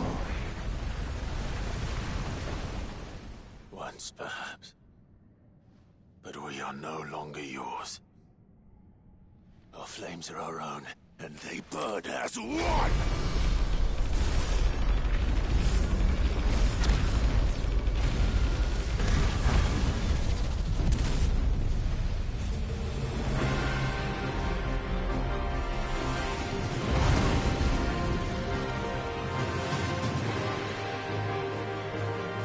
Have you learned nothing?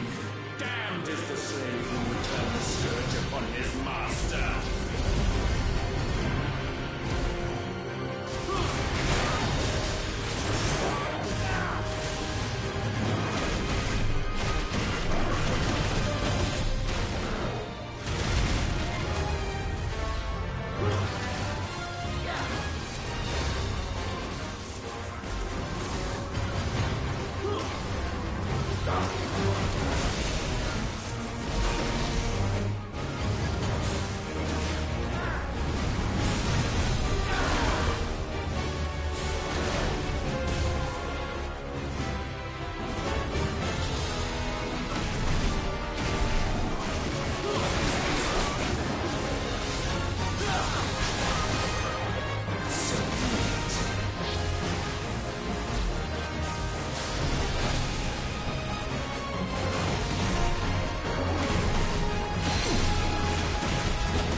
destiny.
is inviolable. Something is wrong. You're afraid. You always have been. From the moment the Blight exposed what you were, weak, you conceived us to prove otherwise. But the result shook you to the core. For in us you saw yourself, and realized we had the potential to be more than you could ever be, and so you turned your back on your creation. Your back on the world, like the coward you are. You think you know me? You know nothing, Logos. Nothing!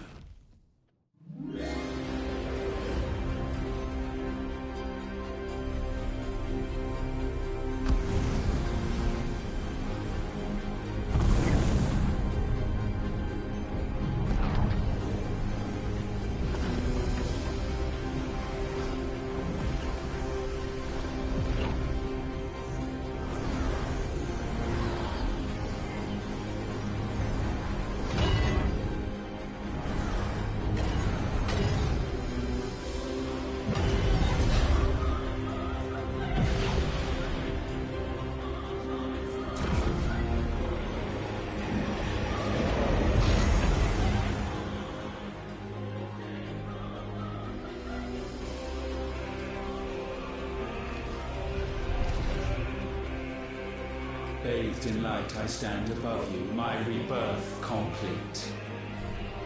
And you, for your defiance, shall pay the proper price. An eternity of anguish. Anguish. Pain. Suffering. You have known none of these. But we have. So we know what they grant. They bring us together. And that makes us strong. Thunder roars!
Unyielding.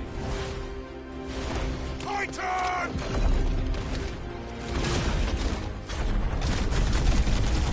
Get him out, Clive!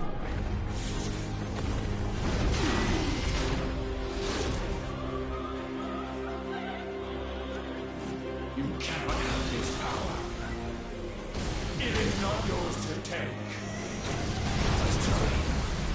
Press down.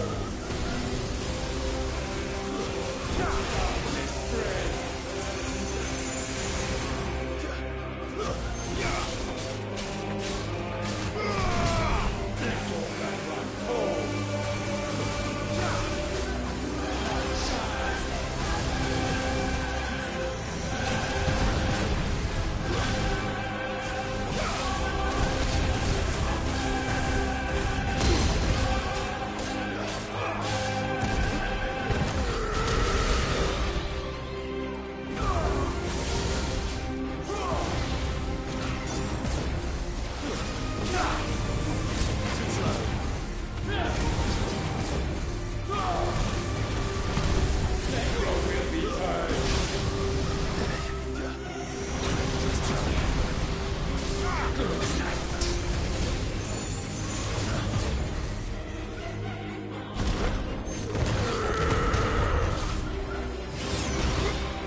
That's my boy!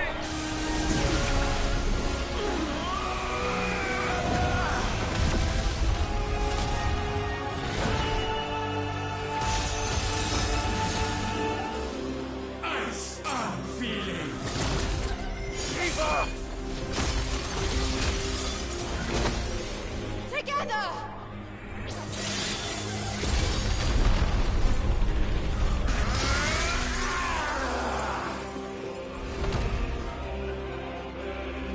Darkness.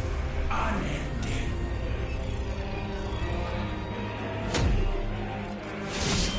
Odin.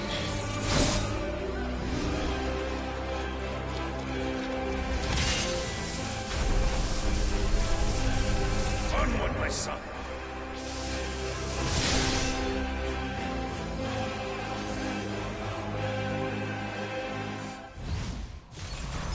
No. Mine is the altar at which you pray. Mine are the eyes that look down upon you all. And yet still you cannot see. You are no better than us. We are one and the same. We are not the same. No man might stand beside me. Down to your God. This is my creation.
so sure of your place atop the world, you refuse to acknowledge those below. You chose to remain alone. And so you shunned the one thing that could have made you stronger. Pushed away the hands that could have raised you higher. I do not need you, you or anyone. And that is where we are different. I could not have made it here on my own. I carry with me the hopes and dreams of my brothers, my sisters. And it is they who will give me the strength to end your reign. I cannot end. I am the end.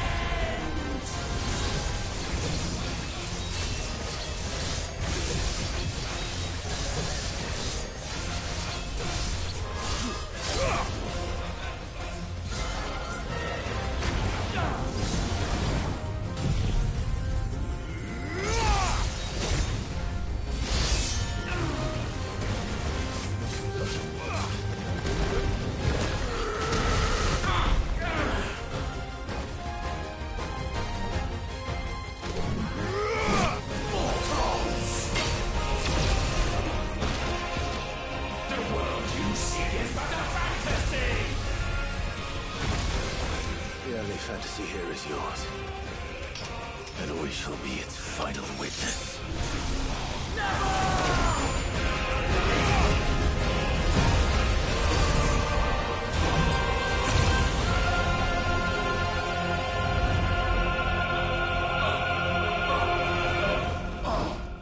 I said, it's over!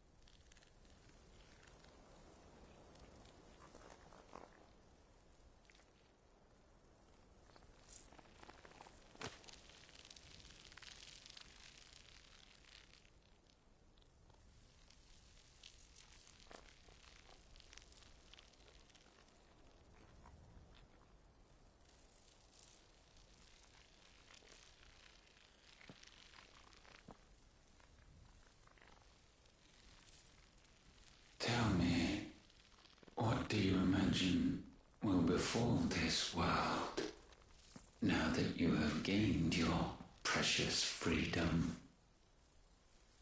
I honestly don't know. But I doubt it will be pretty. A sorry tale of sin and suffering, hardship and pain. And it was for this that you fought so fiercely? Why? It's who we are. We fight. We survive. We endure. We don't need a reason. We are imperfect creatures. When we stumble, we reach for a shoulder to lean on. When we fall, we stand back up.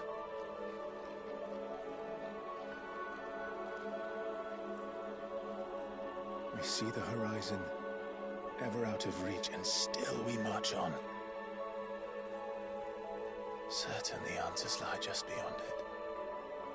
Because that is our way.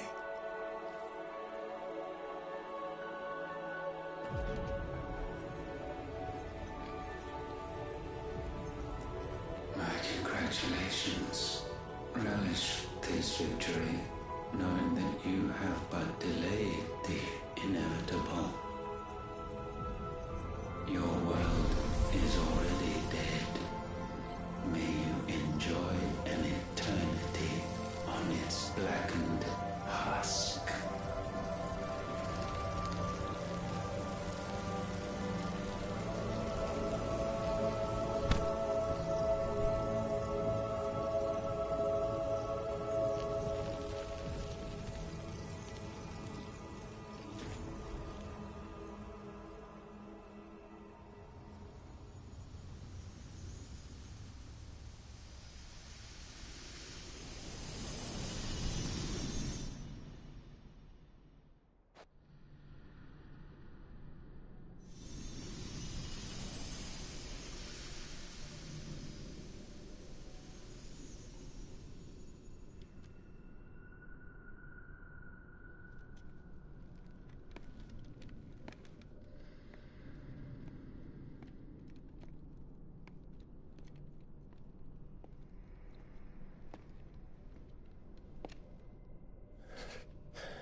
seems Ultima's power was too great for this vessel all along.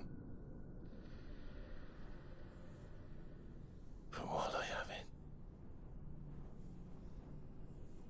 perhaps I can use it to set things right. And see Ultima's legacy. Bearers, dominance, crystals, magic, consigned to the flames.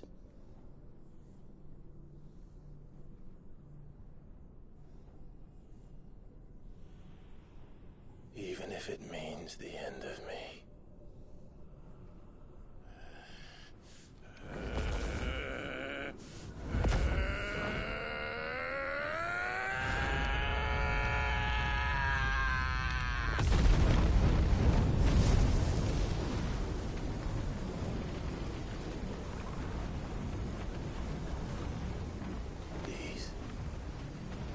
These are our terms.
You the most beautiful thing. He is, isn't he? What are you gonna call him? Let me see, let me see. Oh, read little one.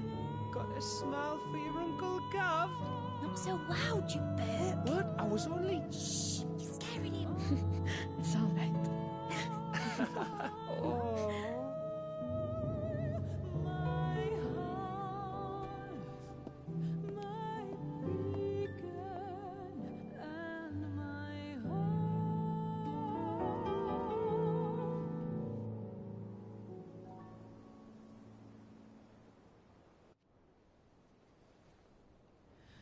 A sky of scattered tears, 1,000 years apart. Should they fade, I will not be afraid of the dark. For if you need a rest, I can take him. I'll do to that.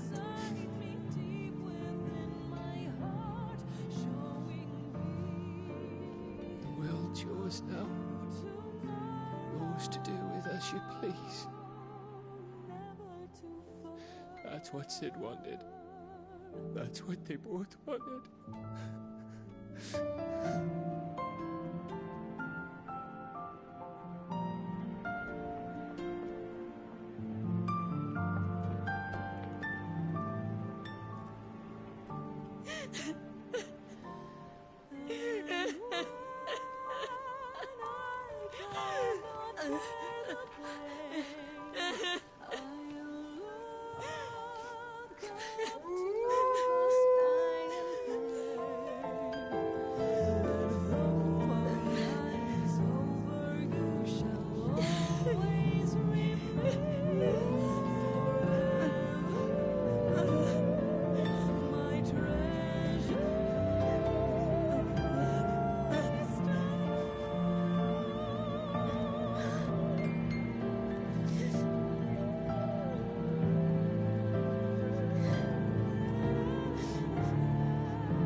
And thus did our journey end.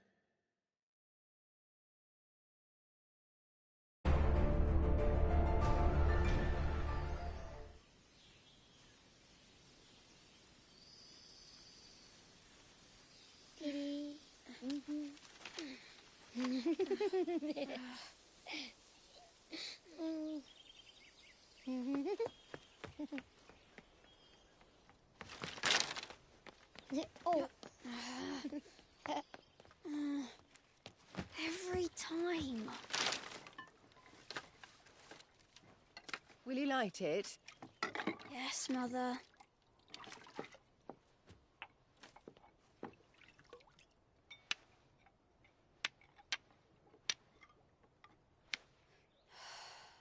Come on. If only I had the flames of an icon. Icon? Have you been reading that silly story again? Magic belongs in fairy tales, and fairy tales don't boil kettles. You see? Well done. Now, be a good lad and play with your brother until supper. Come on, hurry! Hurry! Right.